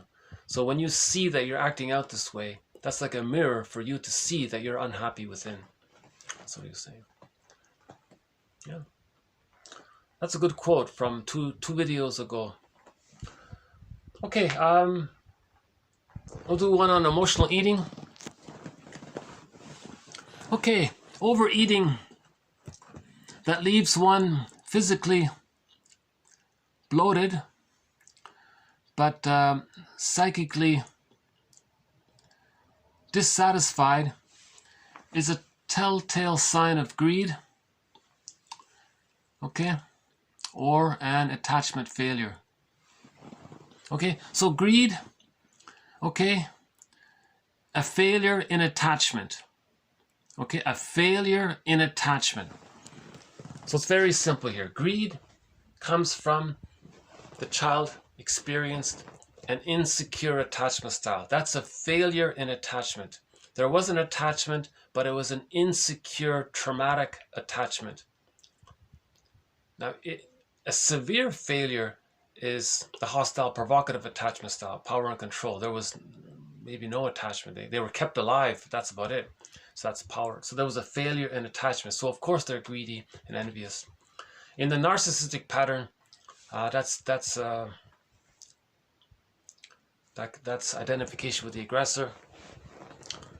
In the codependent pattern, that's the anxious attachment style. In the schizoid one, that's the avoidant attachment style. All right. So any kind of failure in attachment can lead to greed. In particular, when there's arrested development prior to 18 months. If the child gets enough love up to 18 months, and he's frozen between 18 months and 36 months, he's the codependent pattern.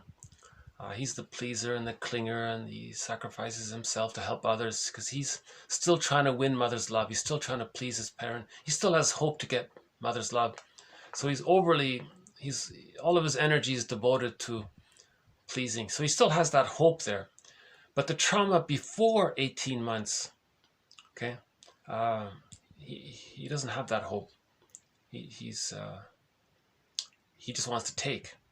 Remember, the baby in the beginning just takes. The baby is not meant to give anything to the parent. The baby's supposed to receive. The baby's supposed to just take.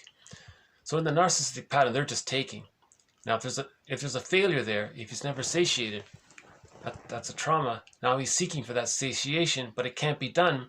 Now in the repetition compulsion of consuming what's symbolic of goodness, he can't be satiated because he was never satiated.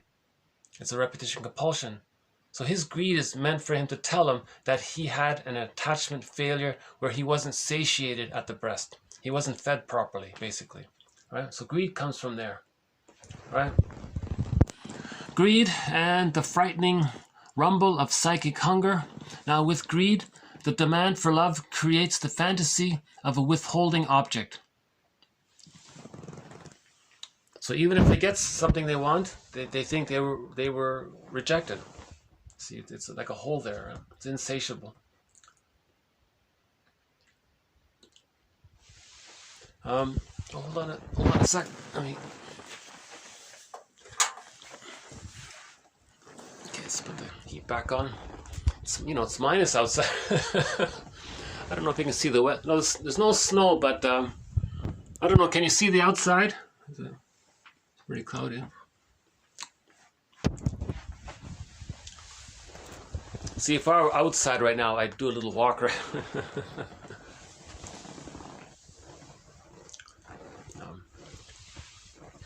I'll figure this out. I'll get used to making videos in this new venue here.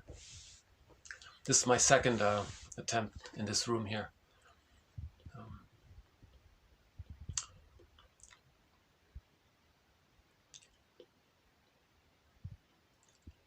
I can foresee that in the future I'll be making more outdoor videos. I really loved making them outdoors. To find a quiet place. It might take me a while to find it, but if I settle in and there's no it's just me and nature, oh, I love it. And then I can post a video and talk about some quotes. So that's my pleasure in sharing these quotes. Comes from there. But I feel good passing these quotes along. Many of these quotes have not been digitized. A lot of books still haven't been digitized. And I'm worried maybe some of them never will. So I'm glad that I've found some of the most important quotes by Burglar and Haas and so many others. Yeah, even Masterson. Yeah, Masterson's books. Yeah, not all of his books have been uploaded. You know.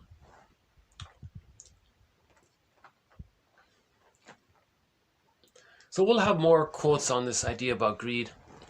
I just added one quote here to it.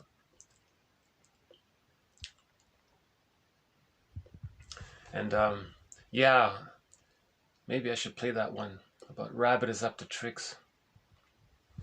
So there is actually a short, hold on a sec. Okay. Maybe I can dig it up here. The connection seems to be working well here. So here's a clip about greed. How it's insatiable. Because he's talking to a ghost. The ghost can't feed him. So it's endless. He can't be nourished by the memory of his unloving mother. He can't change the mother. He can't change the past. He can't go in a time machine, morph back into the babyhood situation into the crib, re-experience his mother and changing history, changing the past, getting fed properly, and then morphing back into the present. It can't be done. But greed is sort of a communication of that fantasy. And he's greedy like that, constantly expressing that fantasy, and it can never be met, so he's trying again. He's stuck like that, right? So I think this rabbit is up to tricks one sort of describes that. Actually, I did play this rabbit is up to tricks one, but the video didn't get uploaded, so yeah, I'll play it again. A lot of my videos didn't get uploaded. By Joy Harjo.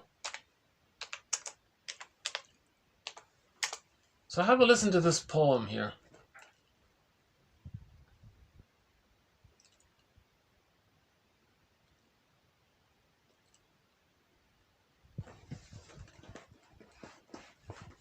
No, not showing up, huh? Huh.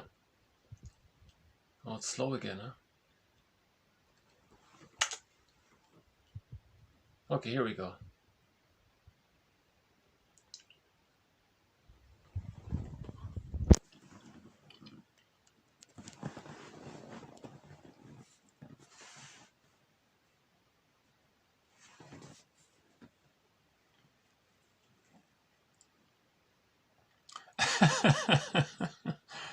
You know, sometimes it's quick, sometimes it's really quite slow. Yeah?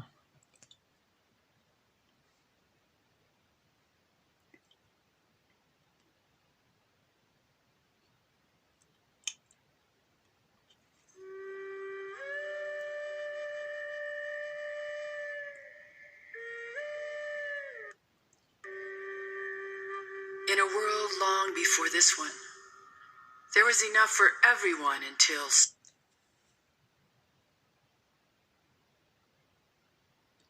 somebody got out of line. Okay, maybe I'll comment to that. Somebody got out of line. I think maybe, you know, maybe this somebody got out of line. I think maybe that might be in reference to the discovery of farming and agriculture. Because the theory is, for 150,000 years, all babies got a secure attachment style, meaning everyone had the mindset, I'm okay, you're okay. everyone had the adult personality. Humble, affectionate, caring, kind, peaceful. That's the adult, right? Benign, polite, friendly, warm. The adult is warm, friendly. There's no sadistic, there's no schadenfreude, there's no us and that. They don't have the prejudiced personality. The adult personality is the tolerant personality. So the theory is, for man's nature, Homo sapiens' nature, with the secure attachment style, is the adult personality, right? I'm okay, you're okay. When somebody got out of line, I'm thinking maybe it might be this, with the discovery of farming and agriculture. The theory is the brain sent the person a huge surge of serotonin, and we couldn't deal with it, and the brain adapted. Now, if the brain adapts to something that gives it such a high level of serotonin, if it doesn't get that, it feels stress, right? So just think in general terms. If you're accustomed to something and you don't get it, you might feel stressed, right? So humans got a huge boost in their serotonin levels. Remember, safety means the mammalian brain sends the person serotonin, right? Meaning you feel good because you're safe, so that's the serotonin. So humans got this huge change in serotonin. Now, if there are weather problems in the crops, there were problems, people panicked, then we got out of line. Then we panicked. Then we started to pillage. How do we pillage? Well, we need to change the tolerant personality to the prejudiced personality. So we suffer the children. That gives them the prejudiced personality. Now, with the prejudiced personality, there's the us and them thinking. So they're going to get others. They're going to put others down to communicate that their mother put them down. Now, the ones that have been felt put down, they're going to be taken advantage of because they were taken advantage of. Now, the victims are going to, that's a pool of poorly paid workers, she said. Poverty's man-made, she said. Right? And now to facilitate, so suffering the children, traumatizing the children created the prejudiced personality. So somebody got out of line, right? And then religion preserves the repression. Religion is a tool of prejudice, right?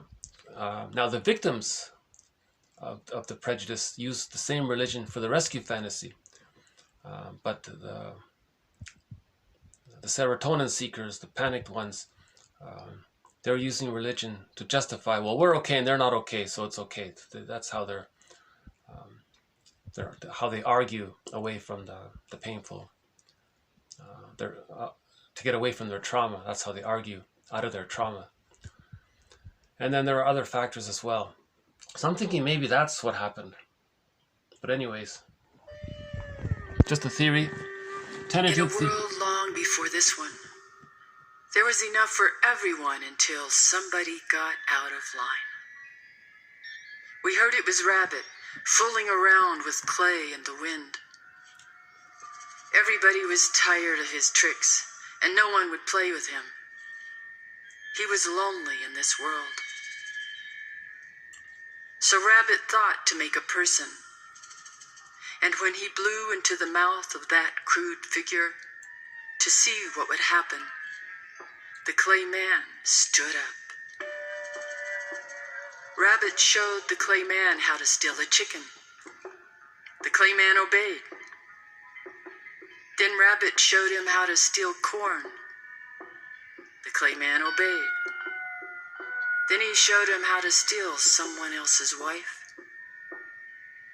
The clay man obeyed. Rabbit felt important and powerful. The clay man felt important and powerful. And once that clay man started, he could not stop. Once he took that chicken, he wanted all the chickens. And once he took that corn, he wanted all the corn. And once he took that wife, he wanted all the wives. Don Juan. He was insatiable. Then he had a taste of gold. And he wanted all the gold. Then it was land or anything else he saw. His wanting only made him want more. Soon it was countries, and then it was trade. Any thought, action, or dream rubs up against everyone else. The wanting infected the earth. We lost track of the purpose and reason for life. We began to forget our songs. We forgot our stories. We could no longer see or hear our ancestors or talk with each other across the kitchen table. Now, Rabbit couldn't find a drink of fresh water. Forests were being mowed down all over the world. The earth was being destroyed to make more, and Rabbit had no place to play. Rabbit's trick had backfired,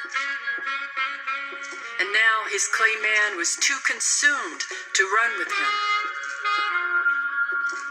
Rabbit tried to call the clay man back, but when the clay man wouldn't listen, Rabbit realized he'd made a clay man with no ears. So the clay man with no ears, that's the metaphor for a person with the narcissistic pattern. He's so addicted to his greed, he can't listen to reason. He's so caught up in this negative, in this tar pit, in this battle with his mother, and he's so lost into this. He wants to show everyone how bad the mother was. And he's, come on, people, notice how bad my mother was. Or he's talking to his mother in his mind. Look, mother in the mind, look how bad you were. You didn't give me a secure attachment style. And I'm in this panic trying to get this secure attachment style because a person can't develop emotionally if they don't get their early needs met. So he's in this panic and he's trying to get his need. It can't be done. Greed doesn't work, obviously, right? The United Nations said, you know, if a handful of people, if they were to just donate 1% of their wealth, every child on the planet can be fed and schooled and housed. It's so simple. It's just like, can't you give 1%? Like that's how insatiable the greed is. Now they want to. It doesn't work, right? So in the Odyssey. That picture with the Odyssey, with the sirens, you know, that's what the sirens are saying. You know, maybe a person with a narcissistic pattern, maybe they give it, maybe they gave in. You know, Odysseus is saying, no, this is wrong. You know, billions of people live in poverty while I have trillions of dollars. That's wrong. The sirens say, really? What's wrong with that? You have trillions of dollars and billions of people are suffering. Why is that wrong? And she's trying to make it sound good somehow. Really? He's saying, you got to be kidding. How can that be good? What deluded psychosis? That it can't. It's impossible. That cannot be right. You know. So the sirens, you know, maybe we could say they're the voice of giving you rationalizations. Yesterday we had a very good quote about rationalizations. You know. So we'll follow up on this topic of greed. That's a tough one, eh? The greed one. The baby's concept, the baby, if the baby is fed properly, he naturally moves on. If the baby's not fed properly, he's grasping the rest of his life. He's groping and grasping to get it all in. And it can't be satiated. It doesn't work after a certain time. These are biologically determined things, you know. It's obvious if a billionaire has $1 billion and he's still greedy, it didn't work. It obviously doesn't work. Right? The idea is to mourn the loss. The idea is to realize that greed is a communication that the person has or received an insecure attachment style with the mother, an attachment failure with the mother. So narcissism is an attachment failure, the hostile provocative style, the Iago character, the symbiotic character disorder, some of the schizoids, some of the, and so on. That's an indication of an attachment failure. The codependent as well. It's not as bad with the codependent, but they still have an attachment failure, right? The anxious attachment style seems to be the least.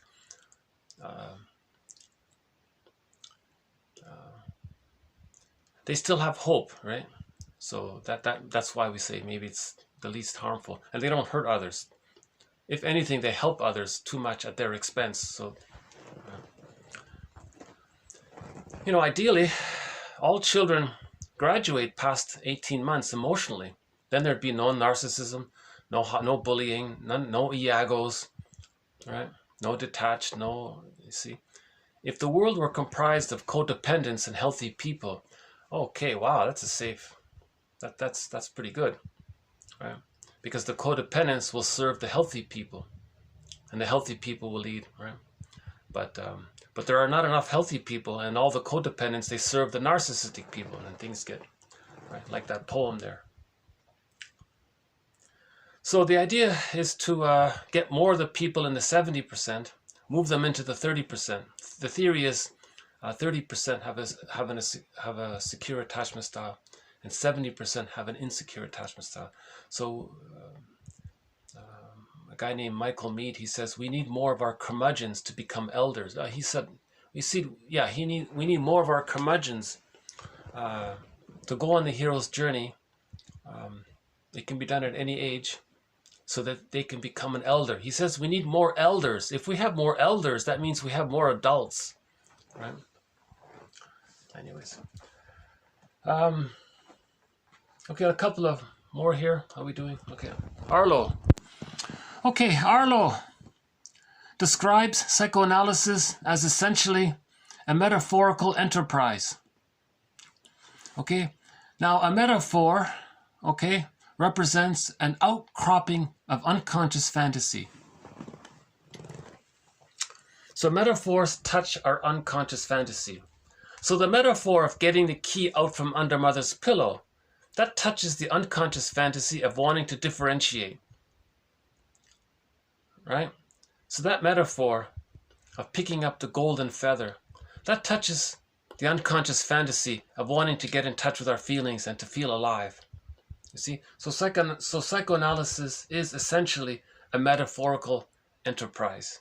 The interpretations acknowledge our unconscious fantasies. See? I like that. That's a good idea, right? Another one says, the tool of psychoanalysis is the pen, right? Psychoanalysis is an act of remembering. So if you take the pen, or meaning free association, if you just use the technique of free association, then your memories will come up.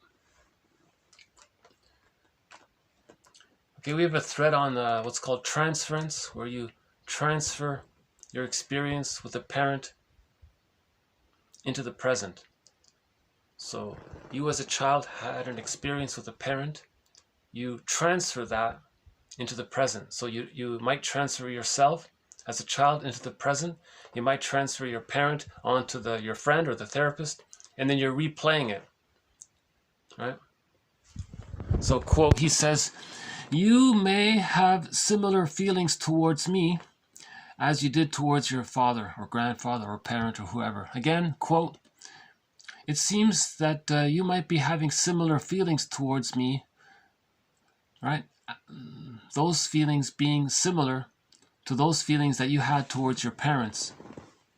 So that acknowledges the transference. So why is the person transferring? They're trying to get a better outcome. Now, sometimes the person projects the unloved child onto the therapist. The client identifies with the abusive parent and then puts the therapist down to communicate that when they were a child, they were put down. So the therapist sees that, okay, the therapist says, I imagine he might say something to the effect, you're showing me what your childhood was like. You're showing me that your parent put you down, and you're demonstrating this by putting me down. You're replaying what your childhood was like. Oh, really? That's the idea, I think. Okay, psychoanalysis allows one's ghosts to become ancestors. Okay? Psychoanalysis allows one's ghosts to become, quote, ancestors. Okay, this enables one's internal objects to acquire definition, both as derived from understandable events and persons, and as locatable in and relevant to particular moments in a time and place. Okay, so that's a follow-up to Lowell's metaphor.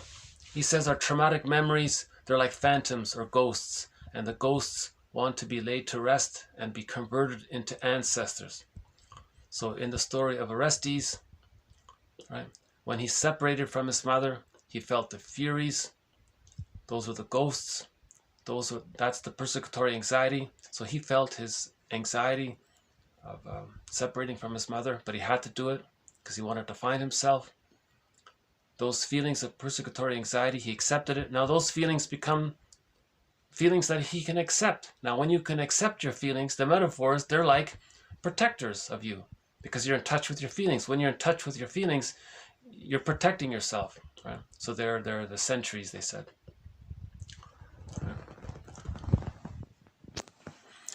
Okay, let's do one on this character, Iago.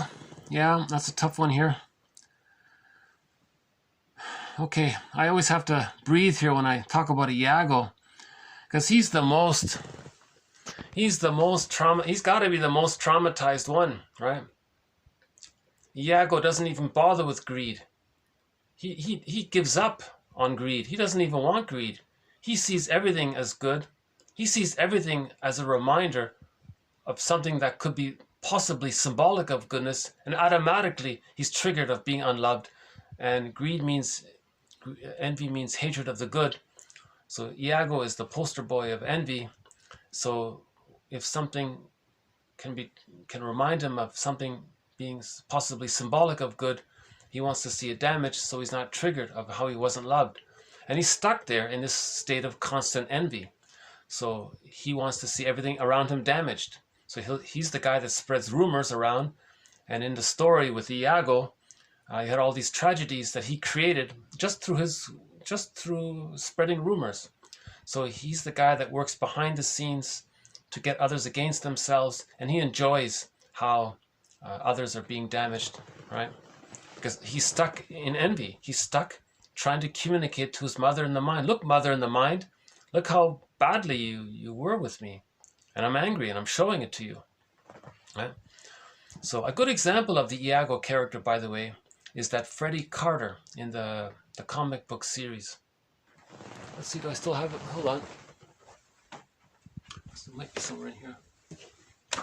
Here's the cover of it, yeah. I highly recommend this comic book series. Hold on. Okay. So you can see there, right? This was the complete, okay, it says here, the complete psychoanalysis, issues 1 to 4. So there were 4 issues of this comic called Psychoanalysis, right? So here are the 4 issues, all right? 1, 2, 3, 4, right? Only 4. Now in these 4 issues, they demonstrated the therapy process with 3 clients, okay? So there were 3 clients in these 4 issues. Freddie, Ellen, and Mark, right? Now this first one here, Freddie. I highly recommend you read this one with Freddie, because he was on the verge of becoming Iago, because he wasn't loved from either parent, and the only time he got relief from the pain of being with his parents is when he got them to argue amongst themselves. He felt relief, so he enjoyed it. So he managed to get his parents to fight amongst themselves, and he felt for the first time some satisfaction in the form of relief from the pain of them. So he was on the verge, and that's what Iago does. He sits behind the scenes and gets others to argue amongst themselves, just like Freddie got his parents to argue amongst themselves, and they can be away from him. Yeah. That's his only sense of satisfaction. Right? It's not satisfaction; it's just pain relief. By getting, and he felt relief seeing the parents argue with themselves. So that's a tough one with Iago, right? So the story of Iago here. Okay, the character, so TQ 1644. The character of Iago belongs to a class of characters common to Shakespeare and at the same time peculiar to him, special to him. Okay, some people theorize that this guy Shakespeare, he was himself sort of Iago. He was talking about himself to some degree. We don't know, right? Okay, at the same time peculiar to him, whose heads are as acute and active as their hearts are hard and callous. Iago is, to be sure, an extreme instance of the kind, that is to say, of diseased intellectual activity, with an almost perfect indifference to moral good or evil, or rather with a decided preference of the latter because it gives greater zest to his thoughts and scope of his actions. See, he discovers that he can use his cognitive and language skills with zest and vitality in his addiction. See, the dopamine is triggered. See, if he thinks he's going to get serotonin, you see, there's a link between dopamine and serotonin. The quote is, dopamine for the chase, serotonin from the catch. Right?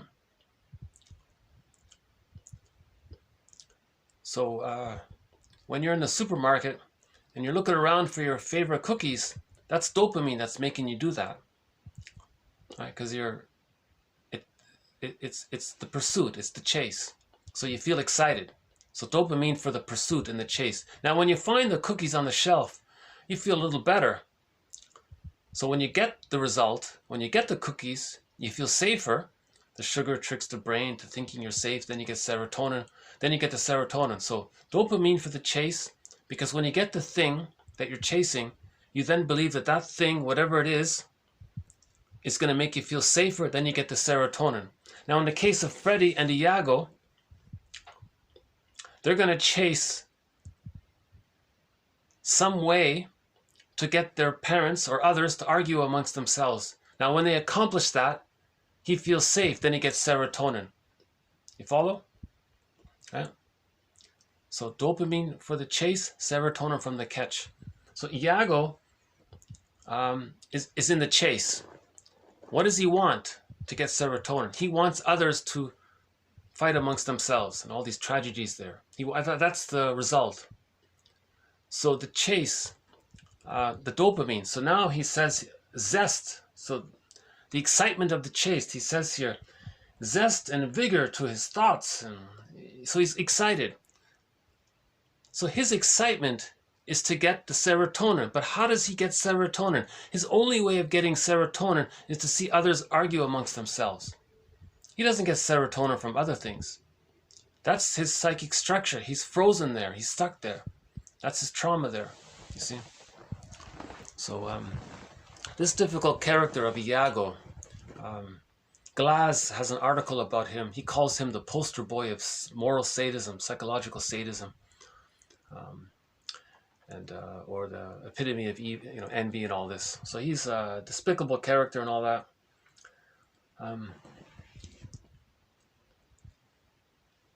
So he's doing these damaging things because he's trying to say to his mother in the mind, look, mother in the mind, I'm damaging things around me because I wish I could have this fantasy of damaging you.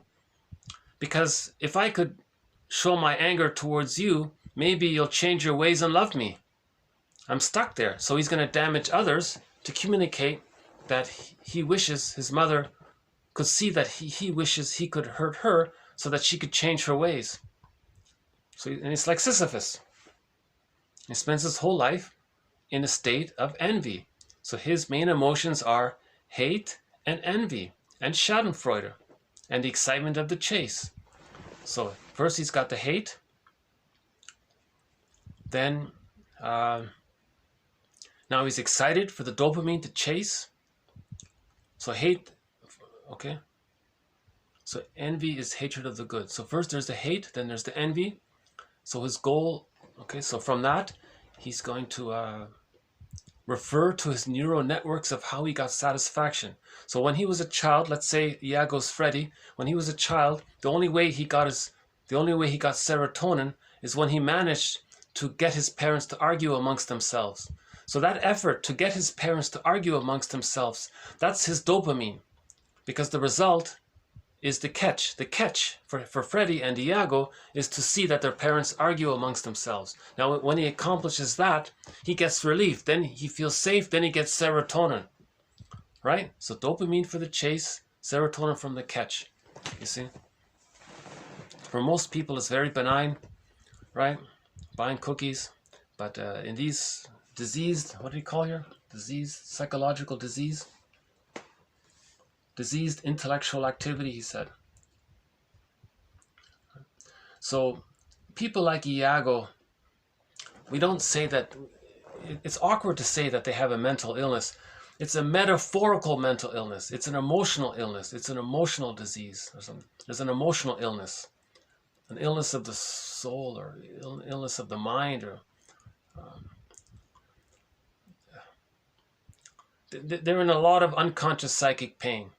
They are in immense psychological pain. They can't love. They can't accept it. It's too triggering. Forget it. They don't want to love or trust. That's out of the question for them. It's way too anxiety provoking. All they're looking for is the relief, the memory. Theoretically, what he might be doing is, in the process of doing all this, he might be trying to get others to hooked on him in a negative symbiosis. Because in that Shakespeare story, he had a lackey. His lackey was Othello there, right? Othello trusted him and admired him. So that was a negative symbiosis. Now, Iago ended up getting rid of Othello, even though Othello admired him. That's how he can't even accept the positive side of. He can't even accept that. He just wants to see the goodness damaged. He doesn't believe in anything representing any kind of goodness in any way, right? So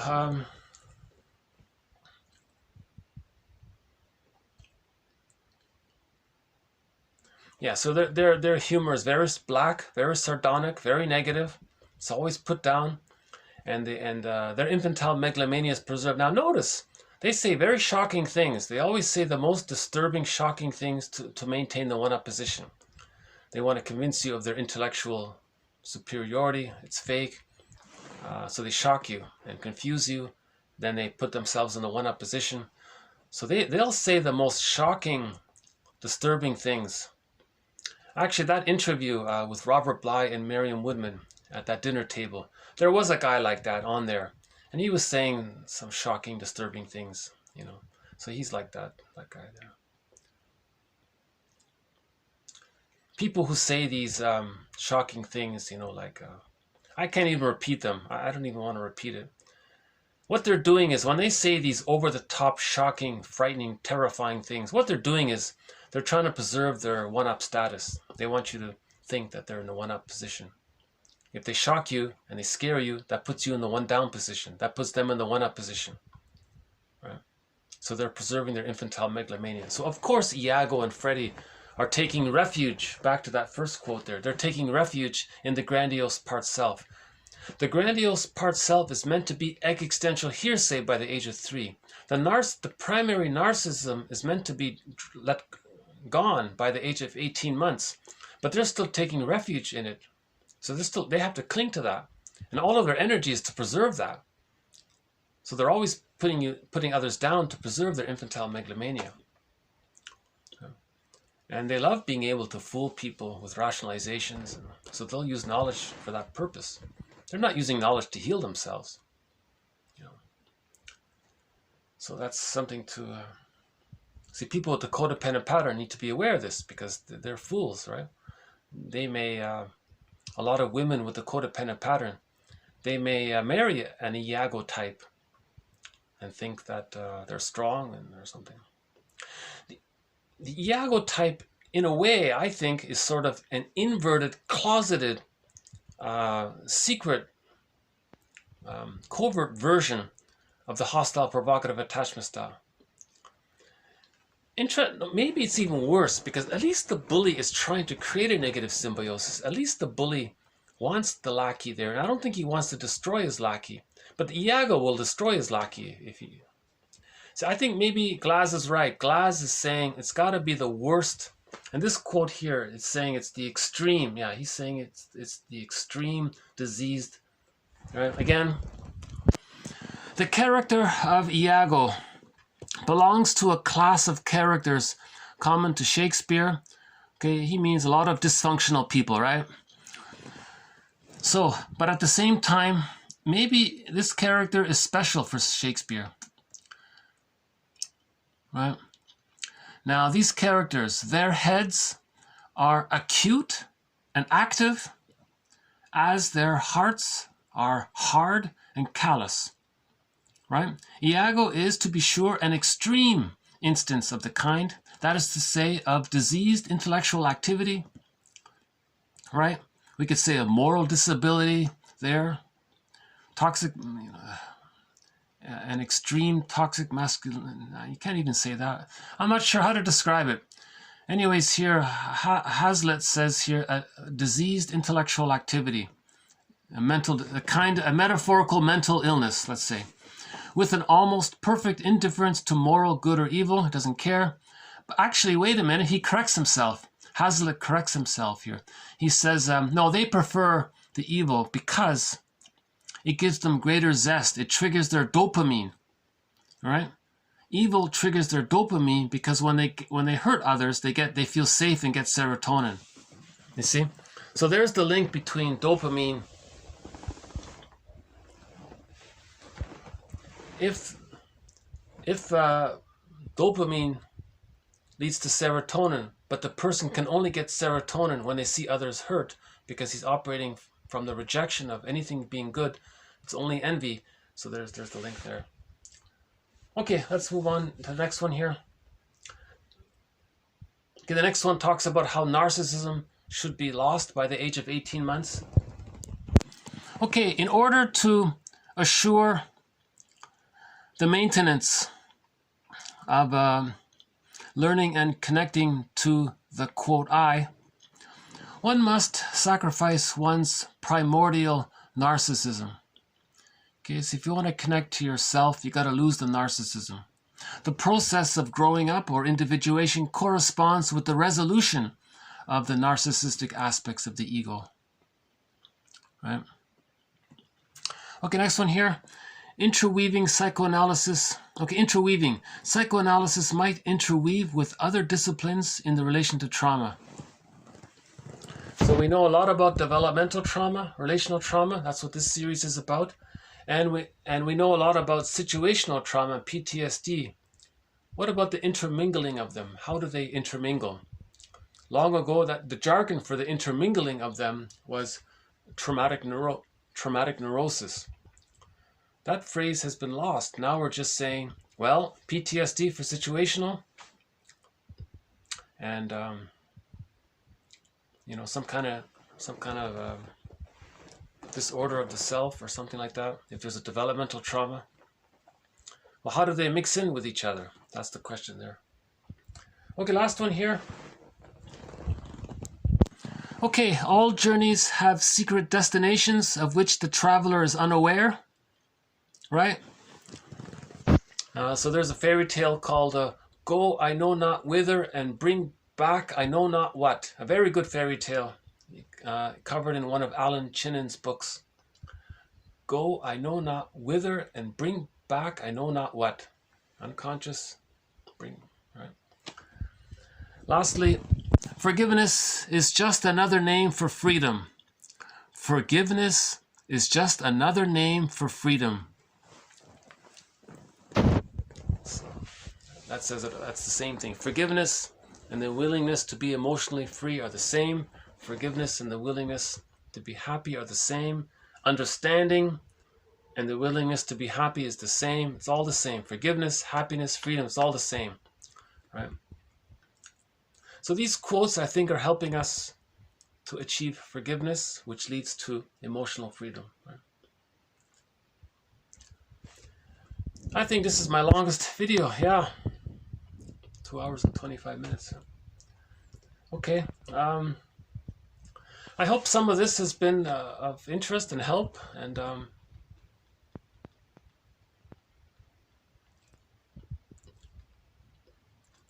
I have this fantasy that maybe people read the quotes first, and then maybe if something catches their interest, maybe they'll search for my comments on it, and maybe it can stimulate their thoughts further.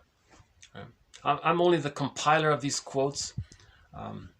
Robert Bly, once again, he says a thing. He says that when he begins a lecture, Robert Bly says 30% of what you're going to hear is wrong. It's up to you to figure out which 30%. Okay.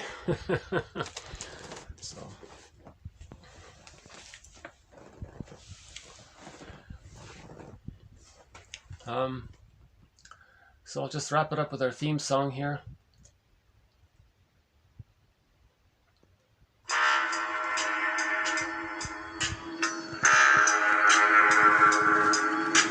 Nachts, wenn die Straßen plötzlich still sind, wenn die Stadt auf einmal schweigt, wenn aus steinernen Kaminen stumm der Mond zum Himmel steigt, wenn es hier in meinem Zimmer leer und einsam wird um mich, suche ich in den dunklen Schatten die Erinnerung an dich, und ich fühle, wie ein Augenblick zur Ewigkeit gerinnt, wenn das Spinnrad meiner Träume längst zerrissene Fäden spinnt und sich leis zu drehen beginnt, wie sich Mühlen drehen im Wind.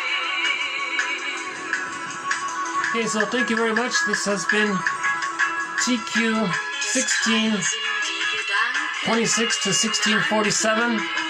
We added a few quotes to some of our threads in this series. We added a few quotes on projection, reaction formation, splitting.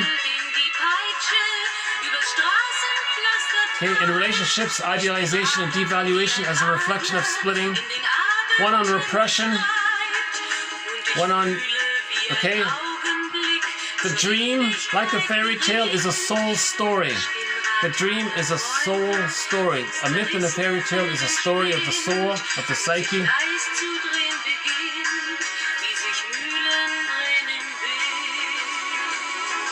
Okay, images from myths and fairy tales can somehow support us. The mystery around that. If you just keep some of these images in the mind, you know, getting the key out from under mother's pillow, picking up the golden feather, right? Following the tracks of one's own wound through the forest and finding that it resembles the tracks of everyone else. You know, Poseidon speaking to you. Sisyphus, how do we heal Sisyphus? The recognition of Jocasta, the recognition of Agamemnon, how we betray our feelings. These kinds of ideas and images are somehow the theory is they're helpful. A little bit about greed today.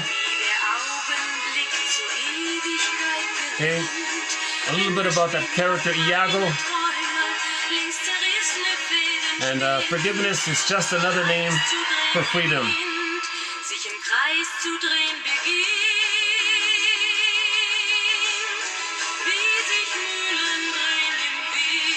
So thank you, Katja Epstein, for singing this rendition of Windmills of the Mind. We'll have more Windmills of the Mind. We'll present more quotes or Windmills of the Mind in future videos. Thanks very much. Bye for now.